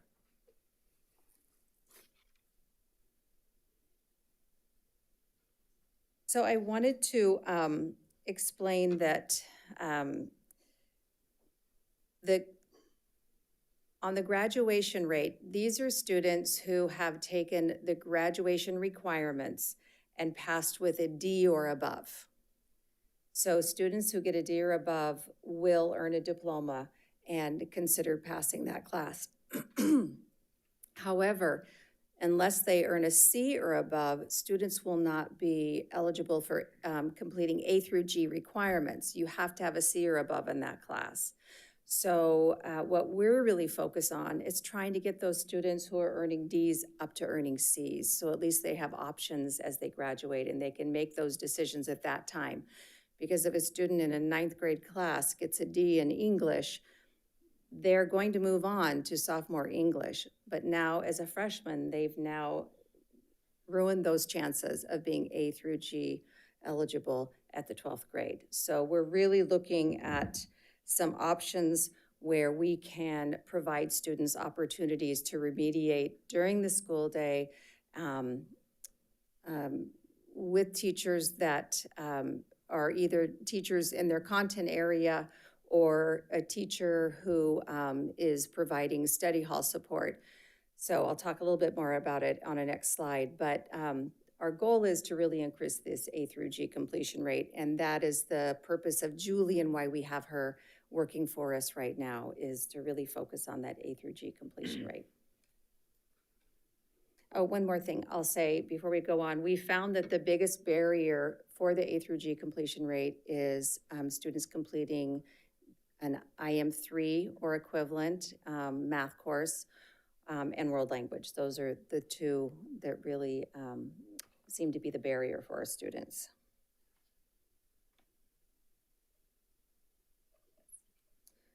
You can see that our graduation rate is high. We only have River Delta above us in our area schools. And then for our A through G rate, we are third with Elk Grove and Natomas above us. And Julie and I have talked about reaching out and talking to Elk Grove and Natomas and seeing, you know, if they're doing something differently than we're doing. College and career readiness is something that is measured on the dashboard, and there are multiple ways for students to prove college and career readiness. On the side there, on the right side, you can see that completing a career tech ed pathway, scoring a 3 or higher on smarter balanced assessments. There are college credits that if they take dual enrollment or college courses while they are in high school, that will serve for this. Advanced placement exams, they have to get a 3 or above, an IB exam, and then just completing those A through G requirements and the state seal of biliteracy. And these are the ways that our students were able to prove college and career readiness. So we had 53.6% qualified as prepared, 16.2 approaching, and 30.3 were not prepared.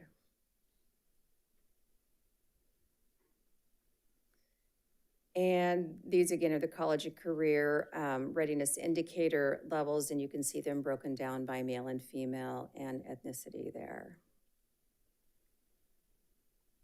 as well as our special groups.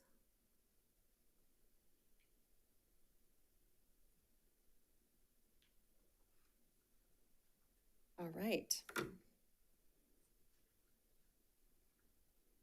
I'm really sorry that I copied them back to back. No problem. All right, good evening again. I'm gonna talk a little bit about how our sites use data to inform instruction and student supports in our school. So data continues to be an area of improvement for us. Our instruction is informed by regular formative and summative assessment data. In elementary, we have a robust literary assessment matrix that helps teachers pinpoint areas in which a student may be struggling and know the evidence-based next steps for instruction to fill gaps. Also in elementary, we have a data protocol called Every Student by Name that is a way to monitor trends and long cycle data. And then over on student supports, which was talked about a little bit earlier tonight, we have attendance data, suspension data, panorama, SEL direct instruction data, and then our California Healthy Kids survey data as well. And then our whole child response to data. So our math cadre, pardon me. I just wanted to make sure that's the right one. Nope. Angie said, did you really copy these back to back? That's the right one. Thank you. So we're working to align our work as a professional learning community through a focus on learning rather than teaching, and where teachers work collaboratively to hold themselves accountable for results. So we've contracted with a consultant to support this work. So during her PDs, her name is Maria Nielsen. She's one of my educational heroes. And during her PDs with all of our elementary and many of our secondary teachers, this year, she's going to be re-energizing the work of collaborative teams. And so we spoke a little bit about that tonight during our common planning time survey that the union presented. So these professional developments, every single elementary teacher is going to have access to this high quality PD. And she works with schools nationwide, and they use a simple learning assessing process to connect the dots of a PLC. Maria Nielsen helps teams see the big picture of a PLC and put it all together in recurring cycles of collective inquiry. So this is a practical way to bring the PLC process to life for our teachers, and I'm very proud that we're having this support for everyone. And then I really want to point out how excited I am that we have 4 of our secondary schools now having required Tier 2 intervention for students. And so we have it at Vista del Lago, at Mitchell Middle School, and at Mills Middle School, and at Kinney High School. And so at those schools, there are times during the school day that are for students to either get intervention, and they are required, if I know Mr. Hui knows about red checking someone into flex time. And then they are also offering things like clubs and enrichment for students who have mastered a content and, the content standard and are able to take advantage of that time for quiet study hall or some type of enrichment. And so we're working, I know Folsom Middle School is working to get the appropriate consensus so they can also implement this. Sutter Middle School would also like to see this happen. And Folsom High School is working right now to see if they can utilize their pause time a little bit better so that it's more targeted. So I think we're moving in the right direction when it comes to providing flexible scheduling for students so that they don't have to wait till summer school, so they don't have to use Apex to recover those credits, but they can get real-time intervention when they need it.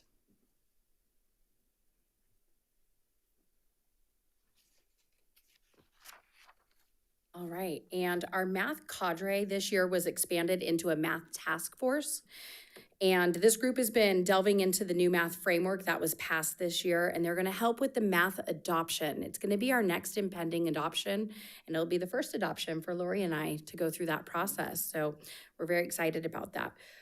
We have clear data that shows us where students are struggling, and we're working on those areas as we address them. So math has been an area ripe for us to dig in and try some new practices to help students. So lastly, supporting early literacy teaching practices. The Language Essentials for Teachers of Reading and Spelling, also known as LETTERS, it's a framework and it is a professional development. It is still going strong in our district. So you can see, I won't read bullet by bullet all of the educators that are engaging in this and have engaged in this, but I'm also very proud of this work. What I'd like to say, though, is that the comments that we hear from teachers engaged in this powerful professional development, they talk about how it changes their craft and how they wish that they had had this during their pre-service teaching programs in the colleges. So we're very proud to be offering this. We have also added pathways because it is a college-level graduate course that takes 2 years. So we want this work to be open to all. So to expand equity and increase opportunity and access for teachers, we have also added Lexia Aspire, and we have also added the early childhood educators, and those are only year courses for teachers to engage in. And I'm really proud of all of our preschool teachers that have joined this movement as well, because we know that early intervention is our best bet to helping students in the long term. So Can I hop back up? Wait, can you go back? Oh, sure. I'm sorry. The secondary FCUSD math teachers, they have been looking at alternatives to IM3. So that's the integrated, the third level of math, and that's a lot of times the barrier for a lot of our students. And so data science and financial applications in algebra is another course. So they're looking at expanding and creating some courses that students might have a greater interest in and might be more successful in. So that's another way that we are, and we're working with the Folsom Lake Community College on some of those courses.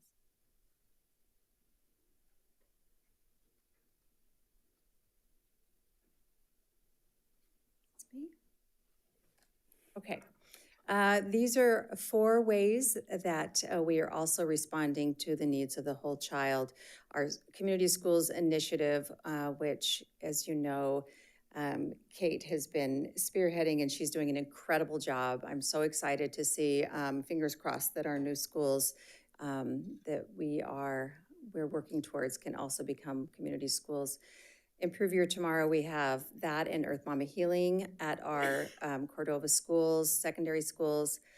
The Hannigans, Kate and Scott have been bringing Jessica and John Hannigan to provide our teachers with instruction on Tier 2 interventions for behavior, and I think that's had a huge impact on our teams. And then we're also working with Kate and Jim on improvement science and looking at root causes for those students who are struggling with things like behavior and attendance, and really getting down to what is really causing this behavior, what is causing the reason for attendance problems, and we're taking a more individualist look at those things. So that is it. Any questions? Did you want to end this with something? You just did. Okay. Well, thank you guys so much. Questions from the board? Mr. President? Yeah, Mr. I have Manager. a few. Thank you, Ms. Emmington, and thank you for the presentation, everyone. Couple questions. Back to slide 20, first question. So when you mentioned the credit recovery program, is this a separate class that these students take outside their electives, or are they integrated? Are they taking a class with other students who aren't in the credit recovery program? That's a great question, Matthew. So at Cordova High, they are rearranging the student schedule if necessary so that the student takes the course 7th period with a content area specialist. So when you're taking an Apex course for the first time, and you've never taken the course before, you can take it with any teacher. It doesn't matter about the credential. But when a student is taking it to remediate, they have to take it with a content area specialist. And so we've actually rescheduled teachers so that during their 7th period at Cordova High, they are teaching students that Apex course in their content area. So that's how it works at Cordova High. At Folsom High, I think they most likely have had to give up an elective so that they can take that course, just because there's only 6 periods in that day where there's 7 at Cordova. All right. And then my second question for slide 22, also about the credit recovery program, it mentions juniors and seniors. Is this option just solely for those grades, or is it also freshmen and sophomore are able to take advantage of this opportunity? Right now, it is only for 11th and 12th graders, because normally there are options to get those students caught up if they failed a course in 9th or 10th grade. But by 11th and 12th grade, it gets to where we're looking at, they only have so many classes they can take the following year and that year. And if they're not going to be able to graduate, and we don't want to rely on summer school, because sometimes the class isn't passed in summer school, so. And then lastly, I know I'm bugging you with a question, No, but no, I no. apologize. And then slide 26, when you're talking about college and career readiness, is there a specific criteria that designates whether a student is college and career ready? I know there's that checkbox of, oh, these students use these criteria, but is there any specific details that you could elaborate further? Sure, yes. I was just trying not to bore you with it, but now I'm going to bore you with it. So they can meet college career, or the CTE pathway, by completing that pathway with a C- or better in the capstone course. Plus, besides that, they have to have a Smarter Balance or CASP summative assessment score of at least 3 in English and math. And then they also need 1 semester, 2 quarters, or 2 trimesters of college coursework outside the completed CTE pathway with a grade C- or better. So there's ways. They can also meet the Smarter Balance assessment with a level 3 standard met on both ELA and math. Just that alone would do it as well. They can have an advanced placement with a score of 3 or higher on 2 advanced placement. And they can also do it with the IB exam of a 4 or higher on 2 IB exams. Or they meet the A through G requirements, which I know you're familiar with. And the state seal of biliteracy if they scored a level 3 standard met or higher on the ELA Smarter Balance summative assessment. And that's why I know Ms. Cabrera and her team is doing such a good job of making students aware of that. If you do get the seal of biliteracy and then you get a 3 on your CASP test, you would be considered college career ready. So lots of ways to do it. All right, I think that's all. Thank you. Of course. Other questions from the board? I just have one follow-up with the credit recovery. Are they able to, say they failed, are they able to earn an A or B, or is there a maximum that they're able to get for their credit? I'm gonna ask, it's a C. The C is the highest they can get. Okay. Maybe it's more of a comment than a question, but page 29, you had mentioned that some of the tier 2 interventions and that Folsom Middle School and Sutter Middle School, if I was following it, are considering a kind of a flex period, or is that? I should preface by saying the principals there, the leadership team there is very much aware of the benefit it would provide their students. And so they do have to have their whole team on board, and there's a process where FCEA takes a vote, and it has to pass by 75%. And so they're very close at Folsom Middle School. They're just not there yet, but they see the advantages, and we have to find a way to provide remediation and support for students during the school day. We can't say we have after-school tutoring, or if you come before school, we need to have it during the school day. Yeah, so I get my comments on that, I guess. Yeah, I did work at a school that had, middle school that had that flex period, 4 days of the week. And I would just say from a mental health side of things, I mean, one of the great parts of that, and it's just so unique at this school, at least for me, was we had 2 counselors, 2 social workers, and myself, each running essentially intensive groups, yeah. 3 weeks at a time, 4 days a week, 30 minutes. You know, so I'd have students 12 times in 3 weeks. I mean, you don't really get those opportunities anywhere else. Right. And that did actually, I think, did have a pretty big impact. All that to say, yeah, it came with a lot of, you know, actually implementing that program came with some pain too. So I think we all understand that. But yeah, I think it's definitely worth exploring. I'm glad they're having those conversations for just these reasons you're talking about. So if there's no other questions, I don't see any public comments in person. Do we have any online? No? Okay, well, thank you. Any last comments by the board? Appreciate your time and the presentation. Thank you.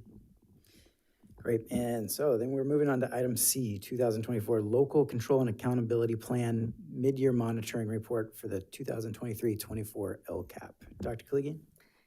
Yes, part of the requirements of what the state requires with the LCAP is that we provide the board with a mid-year progress report on how we're doing on the outcome data so far, as well as the expenditure plan.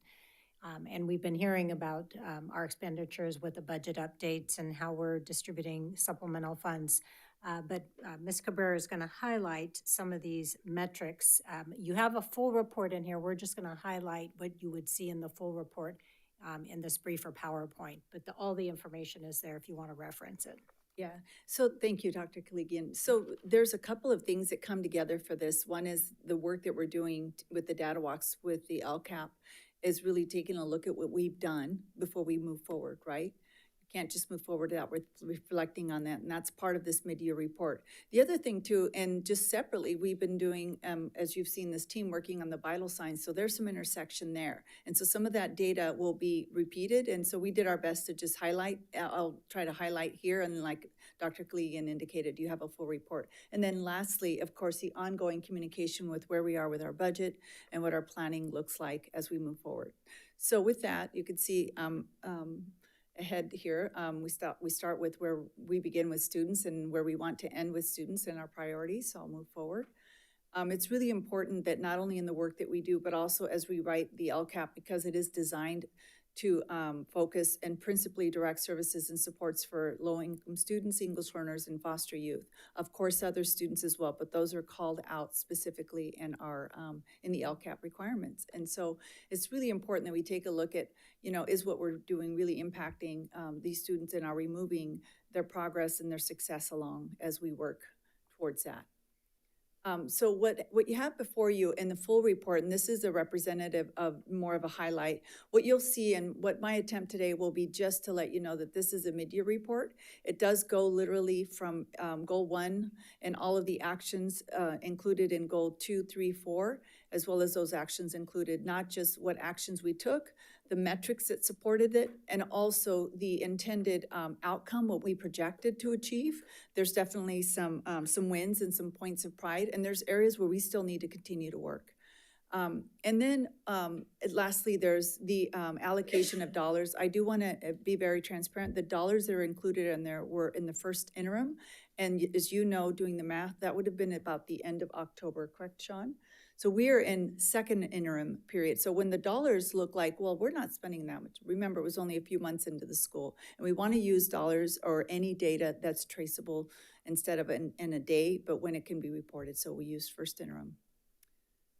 So as mentioned in this report, you'll also, of course, you'll see the metrics on what we were aiming for in 3 years. And like I said, where there are some points of pride for sure, definitely met and in some cases exceeded. And like I said, in other areas, we still have work to do. You'll then see the actions highlighted, whether it was a position or an action we were taken regarding services and supports. You'll see that included here and described, as well as if it was fully implemented. Areas where there was partial implementation is that we're still in progress. Maybe a position wasn't filled, or we're in progress of making purchases of in this case, materials as needed. So, oops, sorry. So again, at the bottom of that slide, and you all have, as well as our public will have access to the full report. So I'm gonna move on because this does go into quite a few pages. And then one of the things that I highlighted earlier was the fact that we have had the fortune of having vital signs. So this is not the first time you're looking at data. And so it's not just living in something like a dashboard or the LCAP. It's been living in our discussions, I know, as ed leaders here in the district and leadership, but certainly here in the board, and really tracking not just our attendance, but how kids are connecting socio-emotionally, which is included in the LCAP as well, and how they're doing academically, okay? So there's definitely some points of pride there where attendance is up, and some things that were highlighted by our vital signs team. I do want to echo the fact that our current goals were to strengthen our Tier 2 supports and systems at all sites, and I think that goal is being achieved. You'll see some other notes in there that were shared. I wanted to make that connection to this report. If you've gone to a data walk or in other sessions, we like to highlight who we're talking about. And we're talking about almost 21,000 students. And as Don would like to tell me, it's definitely 2,800 employees and growing, because we are hiring and meeting the need and demand that our district has, presented us, our students and families. We will be at 37 schools, and so that's who we're talking about. And to take a deeper look at what that demographics includes, as you know, this year we are at 36%. I went with that center number, 36% low income, which is about 7,600 students who are low income in our district. Out of that 21,000, it's about 7,500 and change. But, as students enroll and things change, that fluctuates, but it's 36%. And you see some other data there. English learners are 13.2, and I know Betty Jo has indicated that we're looking in special ed at closer to 14%, and that's over 3,000 students. English learners are about 2,800. So there's other data. And of course, it's always good to see who the students are, not only in the different groups that they represent, but their ethnicity. We are a diverse district. Certainly not the most, but we definitely have that diversity, 37.5% white, 23.3 Hispanic, and depending on some data and statistics, but it's about just under a quarter or 25%, depending on the year. And then you'll see that followed by third, our Asian population of 20.4%. And then of course, our Pacific Islander, our Filipino population, and African American at 4.5, 2 or more races is 10.4%. And of course, definitely want to highlight our Native American at 0.3% and really taking a close look at that so that we're really intentional about identifying the students and all of their ethnicities and representation. So again, this information, of course, is included in the LCAP, and it's who we think about and how we serve when we put that information together. What you'll see too is a link there that says dashboard data, and that information you've seen at Data Walks, again, reflecting. Why is it at Data Walks? Because it supports the work of the LCAP and what we're looking at. The link there, for those of you at home and in here, is information on dashboard data like the language arts data, suspension data, graduation data. Many of you have seen it before. It's pulled directly from the dashboard. But I want to highlight some things that are not shown in the dashboard, but are also public-facing information. And one of them is our Cal Schools data. And this information is highlighting our secondary students. All of the schools have their specific school data. And just for point of reference, students in the 5th grade, 7th, 9th, and 11th grade are surveyed in what we call the Healthy Kids Survey. It comes from information known as Cal Schools, and this was taken in the fall. And so, of course, the information includes information on caring adult relationships, and you could see that that kind of goes back and forth in the grade levels. And their school connectedness, the average percent of responders here, you could see that 7th graders had a greater school connectedness as it goes down towards the higher grades. You see a decrease. And then the perceived safety of school, that was interesting with some highs and lows in between the different grade levels. And then new this year, there's a lot of surveys given during this Cal Schools, but new in sharing this information is the current alcohol and drug use information presented before you as well, okay? You'll notice a little QR code on the corner, and that is the information we're available for thought exchange also. So in the mid-year, we are highlighting again the past, but we're also providing the opportunity to provide thoughts and feedback for the new 3-year LCAP. Okay. And also in what you see before you is our social emotional learning information, and this survey is conducted through Panorama. It's a system that there's supports, and Dr. Ayana Peace leads this effort. Our schools work together on some adoption, some curriculum, Second Step, and I'm forgetting some of the others, but there's definitely SEL curriculum that supports this kind of whole child resources. And so the sort of thing that you're looking at here is it's done fall, winter, and spring, but it's focused on relationship skills, the responsible decision-making.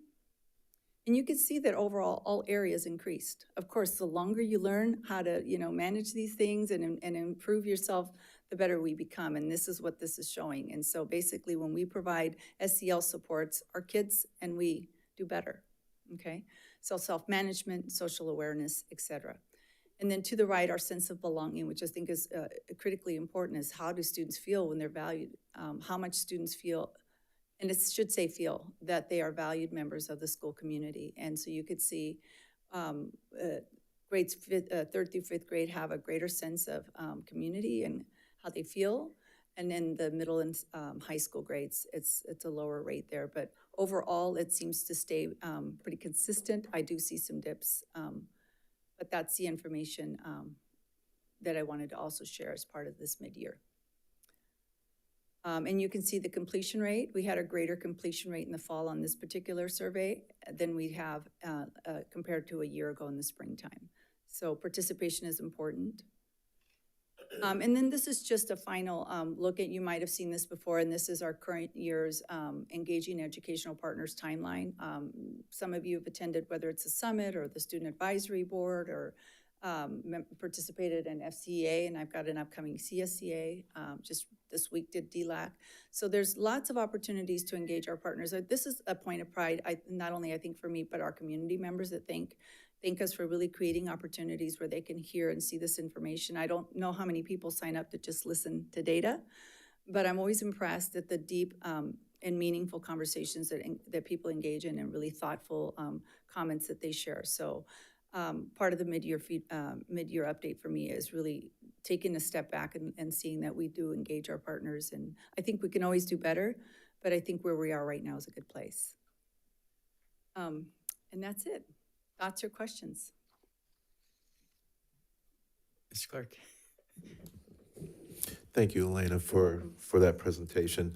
Wanted to go to page 5, and when we talk about the Williams Act, especially when it comes to the facility audits, I think when we had our last quarterly review, we didn't have any site visits, but yet we're at 100%. So are we to assume that there will be some site visits coming up to check on facilities, to make sure that they're in good condition? Yeah, very good question. I want to clarify, I do believe that there were site visits this year, every year in Williams Act, and I'm going to defer that question to Dr. Huber. Yeah, at the beginning of the year, we did have site visits, but there haven't been any since. There hasn't been one in the second one, right? Okay, so will they have another one? Not that I'm aware of this year. We probably, but next fall for sure, yeah. All right. But I don't know of any this year. Am I correct in saying, Dr. Huber, that because of our proximity to the state, we get reviewed every year on the 3 points, which is credentialing, facility, and materials? That is a popular conspiracy theory, yes. Yes. So when those audits are done at the sites, are they at random, or are they a few in Rancho and a few in Folsom? How does that work? Again, I'll have Dr. Huber answer that. Yeah. The Sacramento County Office of Education makes the choices, but thus far, all of the schools that fall into that category have been reviewed. So all the schools. As far as I know, we've never had a school that doesn't qualify that fall in the category for a Williamson audit that is not audited. So I've actually had a couple conversations with SCOE saying, since we keep passing, are we ever going to come off the list? But thus far, no. We're really popular. Yeah, okay. So, yeah, I just want to make sure that all the schools are being, especially their facilities, are being audited. Okay. Okay, great, thank you. Noted, thank you. Thoughts or questions? Thank you. Thank you so much. All right, and don't see any public comments in person. Looks like we have none online, so that unless there's any further comments from the board, brings us to item D, first read board policy 1312.3, uniform complaint procedure. Dr. Kaligian? Yes, this policy was updated per CSBA recommendations. It was also reviewed with our policy subcommittee on January 29th. Some of the biggest changes on this policy are actually on page 1, and they're highlighted in green. It elaborates on the definition of discrimination per CSBA's recommendation to be in compliance with the FPM, the Federal Program Monitoring Instrument. So again, it's following CSBA's updates and recommendations. So that's the major change for this policy. Are there any questions? I don't see any questions from the board. We have no in-person comments and none online. So this will come back to us March 7th meeting, I'm assuming. Yes. Okay. Is consent okay for Yes. that? Okay. Yep. Thank you. Okay, and then to item E, first read board policy 5141.4, child abuse prevention and reporting. This policy was also reviewed at our policy subcommittee meeting on January 29th.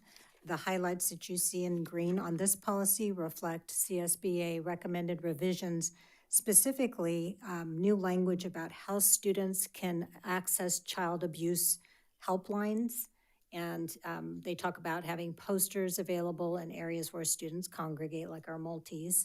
And in grades 7 through 12, we've added on the student ID cards the helpline numbers. So those are the biggest changes in this particular board policy that are reflected here per CSBA. Great. Questions from the board? Okay, I see none, no public comments in person, none online. So again, this would come back on March 7th, I'm assuming as well, on agenda consent. Yeah, so great. That takes us, finishes us with discussion and brings us to item 12, Superintendent's Report. Superintendent. Thank you. We got to this point a little quicker tonight. I do want to acknowledge that February is Black History Month from February 1st through March 1st. Each year, there is a designated theme for Black History Month, and this year it's African Americans and the arts. So as we look at some of the activities that our schools are doing and engaging in, if you look at our website under the SEL and Equity page, the resources that are reflected there for teachers are really focused around the arts. I have asked Dr. Peace to create a little inventory so I can send it to the board so you can see some of those activities. For instance, Kinney High School, they're going to be featuring some drumming and drummers, and I don't have the date offhand, but we'll get that. February 21st, Mr. Clark has it. And then the Buffalo Soldiers have had a presence at Kinney High, and I believe they are again this year too. So those are just a couple of examples of many activities that are happening throughout our district.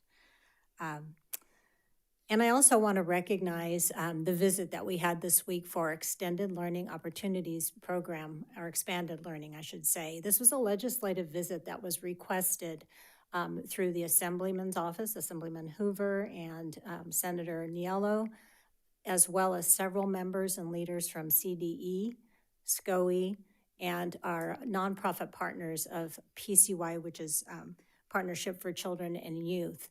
And what they're wanting to see is the dollars that are being invested in ELOP, expanded learning programs, after school programs, is it making a difference?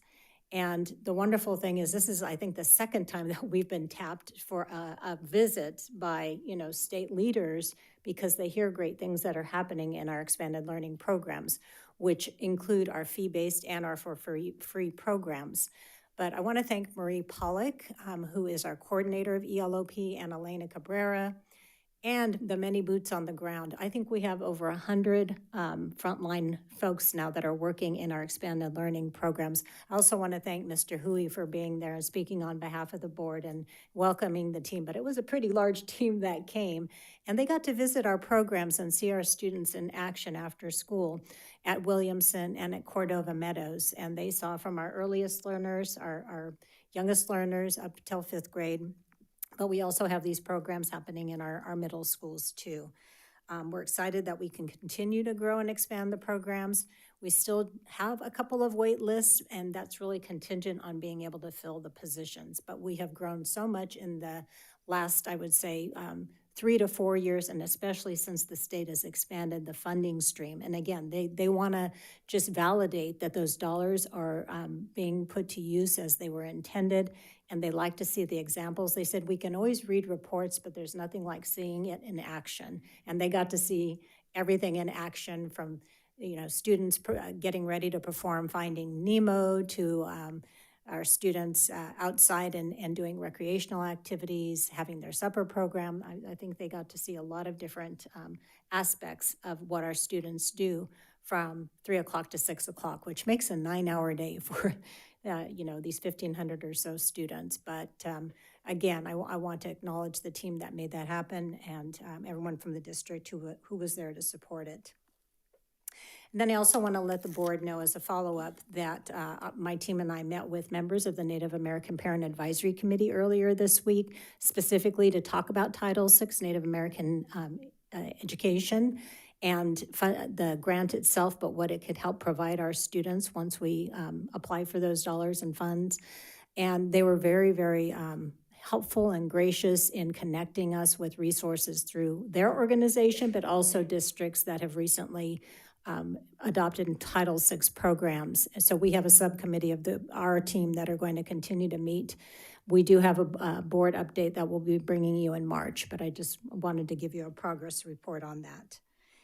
And then lastly, I think this is hot off the press and I can share it, and I do know someone sitting up here on our dais is very humble and he probably won't toot his own horn, but the Cordova Community Council just announced their Volunteers of the Year for 2024, and our very own Van Merrill is the Outstanding Teen Service Volunteer of the Year for Rancho Cordova. Congratulations, Van. We know you're very deserving of that recognition, and very proud of everything that you do for school, outside of school, for your community, for your church, for your family. It just goes on and on. But it shows, and it just is continuing to mold you into the person you are and the successes you'll continue to have in your future. So congratulations. And we do still have 2 tickets available if anyone is interested in going to the event. It's coming up on March 8th. March 8th. Okay, so if you're interested, see me or Angela, and we can get you those tickets. Thank you. Thank you, Dr. Collegian. Okay, to item 13, board member reports. Let's start with Mr. Board Member Melchor. Thank you, Mr. President. First of all, congratulations, Van.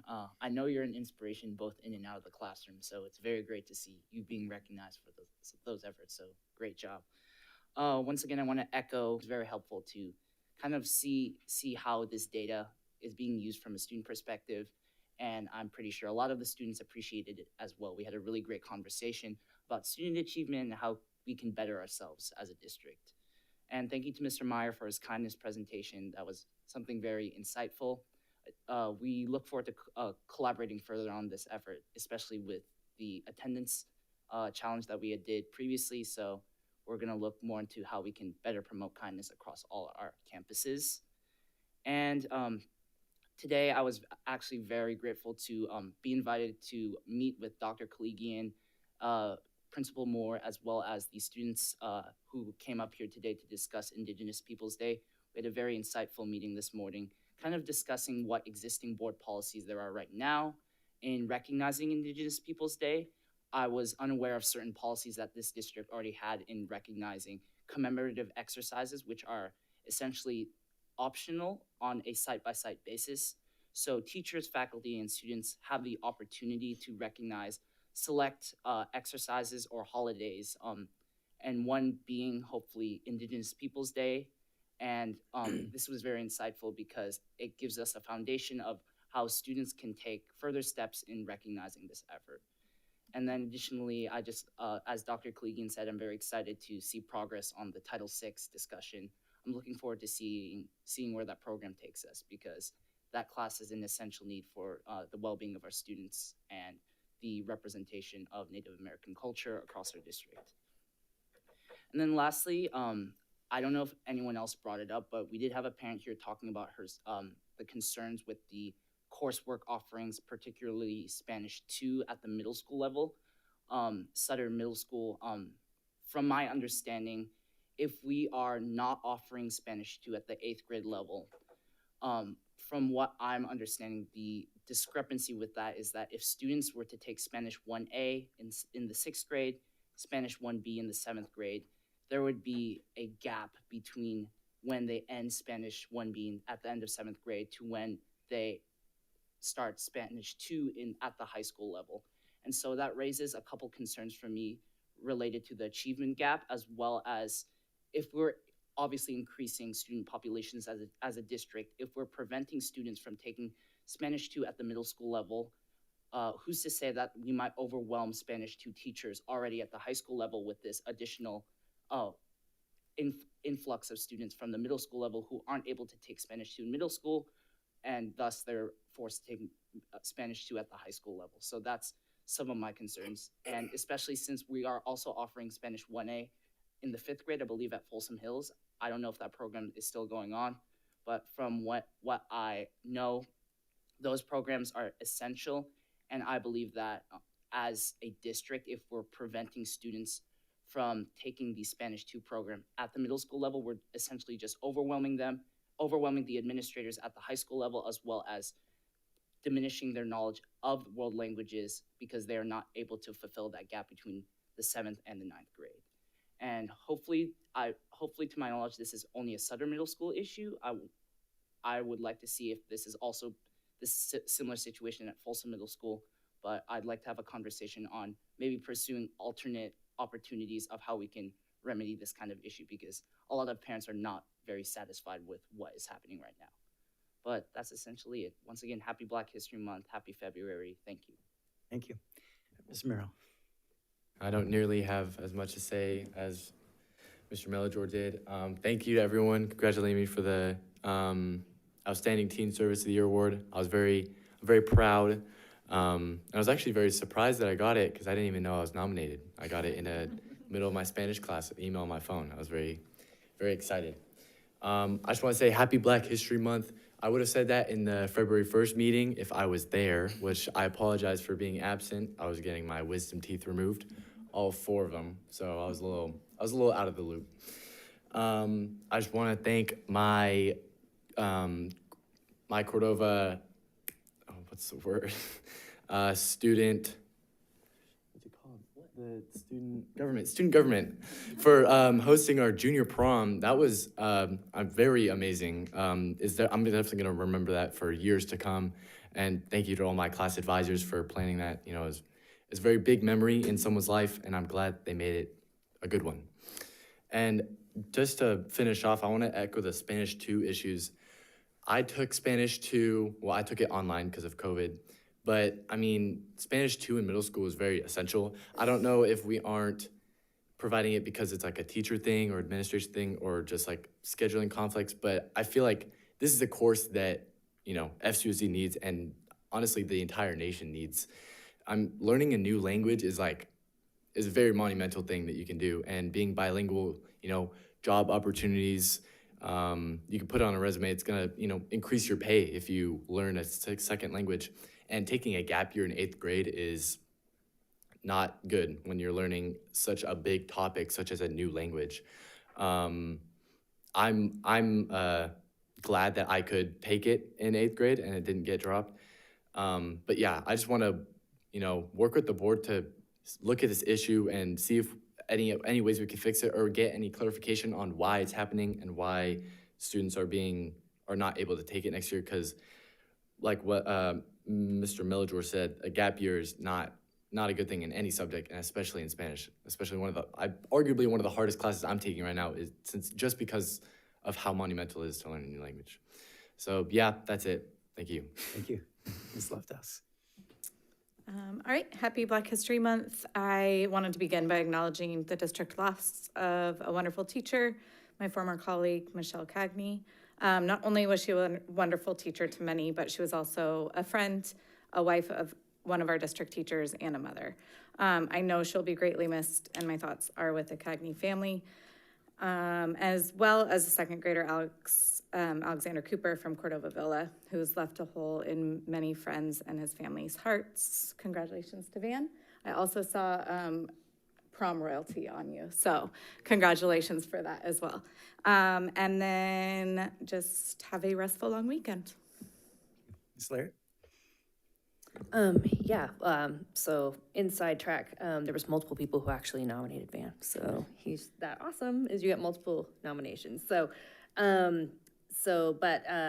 Definitely our thoughts and prayers are with our families. This last couple weeks, it's been very difficult, and our hearts go out to them. And we just wanted to tell them how much we love and appreciate them and are thinking of them during this difficult time. Last week attended the Villa chili cook-off. I've never eaten so much chili in my life as Mr. Clark and I were judges. It was an amazing event, a lot of awesome chili, so that was actually a pretty big challenge. And it was just really awesome to just see teachers that were coming out and just putting on an amazing event for their families. And the kids were just like super excited to like experience that. And it was a packed house. So that was really, really fun to go to that particular event.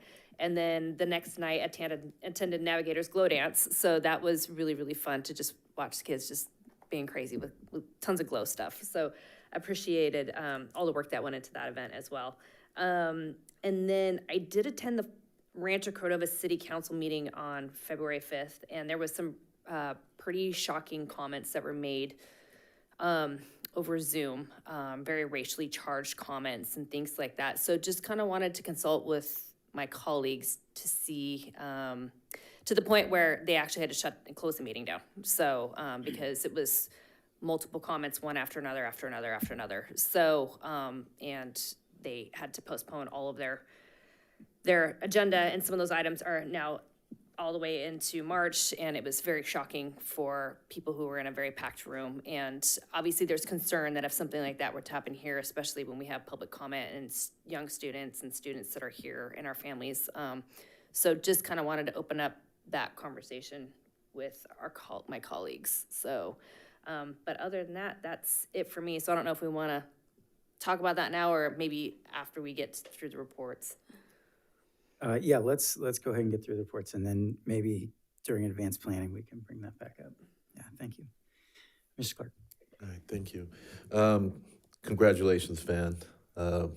Yeah, like board member Lara said that there was a inside track, a few nominations that came your way. So congratulations, job well done. I want to thank Dr. Collegian for a meeting with NAPAC. I did hear from them, and they were very happy that they met and that you were able to listen to them. The chili cook-off was great. That was probably my third time doing it, but whoever, one of the teachers put out a tray of crackers. That helped the palate because we tried.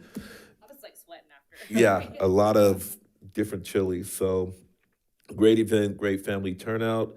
Wanted to comment on the commemorative days that the students were talking about, and one in particularly that's coming up in the month of March. It will actually be the 40th year anniversary of a visit from Cesar Chavez, and I'm hoping to work with our student board members and the staff at Cordova to see if we can have some kind of celebration, because there is a little plaque where he was, and, maybe memorialize that. Sometime in March would be great. So I'm open to any suggestions or ideas from my colleagues, as well as Dr. Collegian on that. Other than that, I don't have anything else. Happy Black History Month, and hopefully we recognize the contributions of our African-American leaders, not only in the community, but in the world. Thank you. Thank you. Well, again, congratulations, Van. Well deserved. Very exciting for you. I also did want to just recognize both you and Matthew for the work you're doing with SAB. Really enjoyed getting the chance to come and see the meeting. It's clear that, you guys keep mentioning we have 4 meetings left. I think it's 3 meetings now. But you've done a great job leading that crew. You can tell that people respect you and look up to you. So thank you for that work. It's much appreciated. And I did want to say just during that meeting, thank you to Mr. Maroon for your presentation to our students. Thank you, Ms. Cabrera, for the data walk. I agree. You'd mentioned earlier that you just get to see, I'm not sure how you put it, but the depth of insight with our parents. And certainly that was on display with students, with the questions and comments that they were asking. I left that meeting just feeling very proud to be a part of a district that has such a thoughtful student body. And again, I think you guys are leading that charge and want to appreciate you for that. And then also did want to recognize it was a very neat meeting with the legislators and SCOE and a bunch of other people about extended learning opportunity programs that Dr. Klegan had mentioned earlier. Again, same shout outs, Ms. Cabrera. Thank you for your work on that, Ms. Pollack. But I said during that meeting, during the introduction, and I just want to repeat it here tonight, that I think we had said it was about 1.5 years ago that the board voted on the program that came before us. And what struck me during that meeting is it's so very easy to say yes up here, and actually getting 100 people together to implement this program is a completely different, more challenging experience. So to be recognized from the state level for the work that our team has done on that was just a really proud moment, and can't say enough how much I appreciate all the work that's been done. Last thing I want to mention is we did get an update from the search firm, from our superintendent search earlier tonight. It sounds like they're out interviewing people and getting feedback from the community. So just wanted to put a plug out there that to please provide that feedback. We would love to hear from people. I know that they have a survey going online. Angela, correct me if I'm wrong, I think that's on our website, so people can get to it.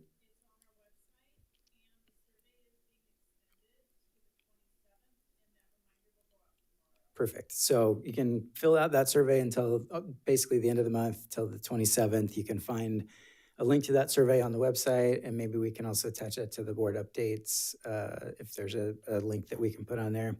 But we would love the more, the better to hear from our community, both students. By the way, the superintendent, again, probably a reflection of SAB and your leadership. Our students are outpacing everybody else in survey feedback. So that's an incredible sign, but hopefully other people can get to that as well. So that brings us to item 14, advanced planning. Item A, our next board meeting will be on March 7th, right here at the ESC. We've got, knock on wood, just these 2 meetings in March coming up. So first one will be on the 7th. We do get a little extended break in between now and then. Then we'll go to item B, 12-month board calendar is there for your review. We have a lot going on that calendar. So you can see what's coming up at each board meeting throughout the rest of the school year. And then item C, suggested future agenda items. Ms. Laird, maybe if you can kick us off. I know you had mentioned earlier some thoughts about public comments online, and if you want to talk a little bit more about that and lead the discussion. Just kind of wanted to just chat with my colleagues a little bit more about that, of just like what our protocols are if something like that were to happen, number one, and then number two, if it's something that we want to continue to pursue. And I know the superintendent's got, I think, a little more information on that. So, but just wanted to take a gauge, because like I said, it was very disruptive and very shocking and horrifying, actually, when it was happening. And definitely not members of the community. These were definitely groups that were from outside entities that were targeting specific meetings. So it's just wanted to kind of see what the temperature was with everyone. Yeah, and the people that spoke at that meeting, you said they're outside entities. They weren't even necessarily from Rancho Cordova. Who knows where they were from? No, in fact, they actually sent pretty racially charged postcards to the homes of the city council members after the fact as well. That was very awful as on top of it. So this is definitely an organized group that is has definitely malicious intent. So and I think it's happened in some of the other cities as well. So yeah, as it stands right now, and we did get some counsel from legal counsel on this. If during a meeting, because we've posted that we're going to be taking online comment, we would have to take every comment that does come in. If there is that hate speech, we can give a warning and then we can cut people off. I think certainly we will do that. I guess the bigger discussion is, we've had the practice of taking online comments since COVID. That's certainly slowed down since COVID. There are many people that take advantage of it. Tonight we didn't have any, but typically we'll have a couple. I guess for me, it's that, saying, is it maybe time to take a pause from that? Or, as a board, agree to eliminate that option altogether? I think it's worth the discussion. People do have the option to come to the meeting or to fill out the Google form beforehand in order to make their voices heard. Those are things that we read. So, I would be open to considering that if the rest of the board has thoughts that are similar. And I also, if we don't have consensus tonight, I do think it's a discussion we can certainly bring back up. I hate to have it without all of our board here, but I don't know how the rest of the board's thinking about that. I sort of feel like it's worth a discussion. I think a lot of the people that do call in are employees that spend all day in our schools. And so to eliminate that opportunity for them to call in, they're watching the board meetings at home, which is already taking some of their time away from their family. So I think that just kind of thinking back to who does often call, it is typically our staff. And so I think that it's a very important stakeholder group that we need to hear from. And so I would definitely want it to be an open discussion that public comment could be made on to see where people kind of fall on that. As of right now, sort of what we saw from the legal counsel of being very clear of being able to cut it off with that warning. So knowing that protocol is helpful for the interim, I think, but I do think that it's warrants a discussion. Yeah, I agree with you, and this has happened with us at least one time that I can recall, and I think it was during COVID. So yeah, maybe it's something that we need to look into. I'm not sure. I think I was president at the time, and it's just you cut them off. I mean, so definitely warrant some additional discussion on that. Yeah, I actually heard the meeting today. I was just like, wow, but I don't think it was, again, like Ms. Laird said, I don't think it was anybody from Rancho Cordova. There are groups going around. Fortunately for us and other school districts, it hasn't come to that yet, but you never know. I mean, I like that idea. So maybe if that is something that we could put on a future agenda item as a discussion, just for the public to know that this particular item is not necessarily one we would have to vote on. Just have consensus about how we would like to run the meetings. But I think that's worthwhile and a good point.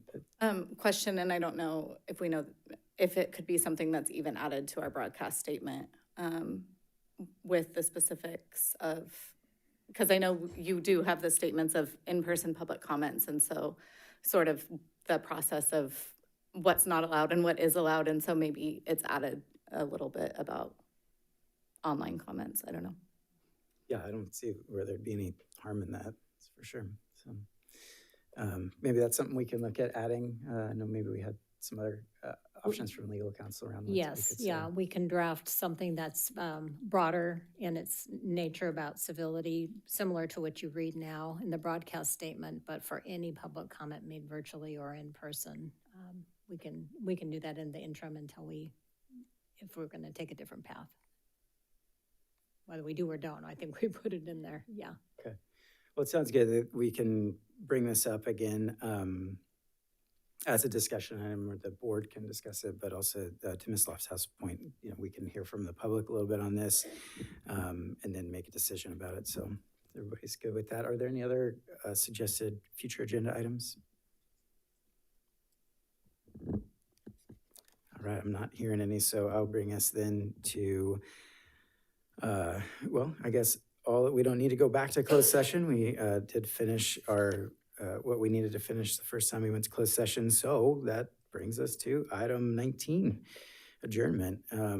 We will be adjourning tonight in memory of Michelle Cagney as well as Alexander Adam Cooper, who both passed away in these last couple of weeks.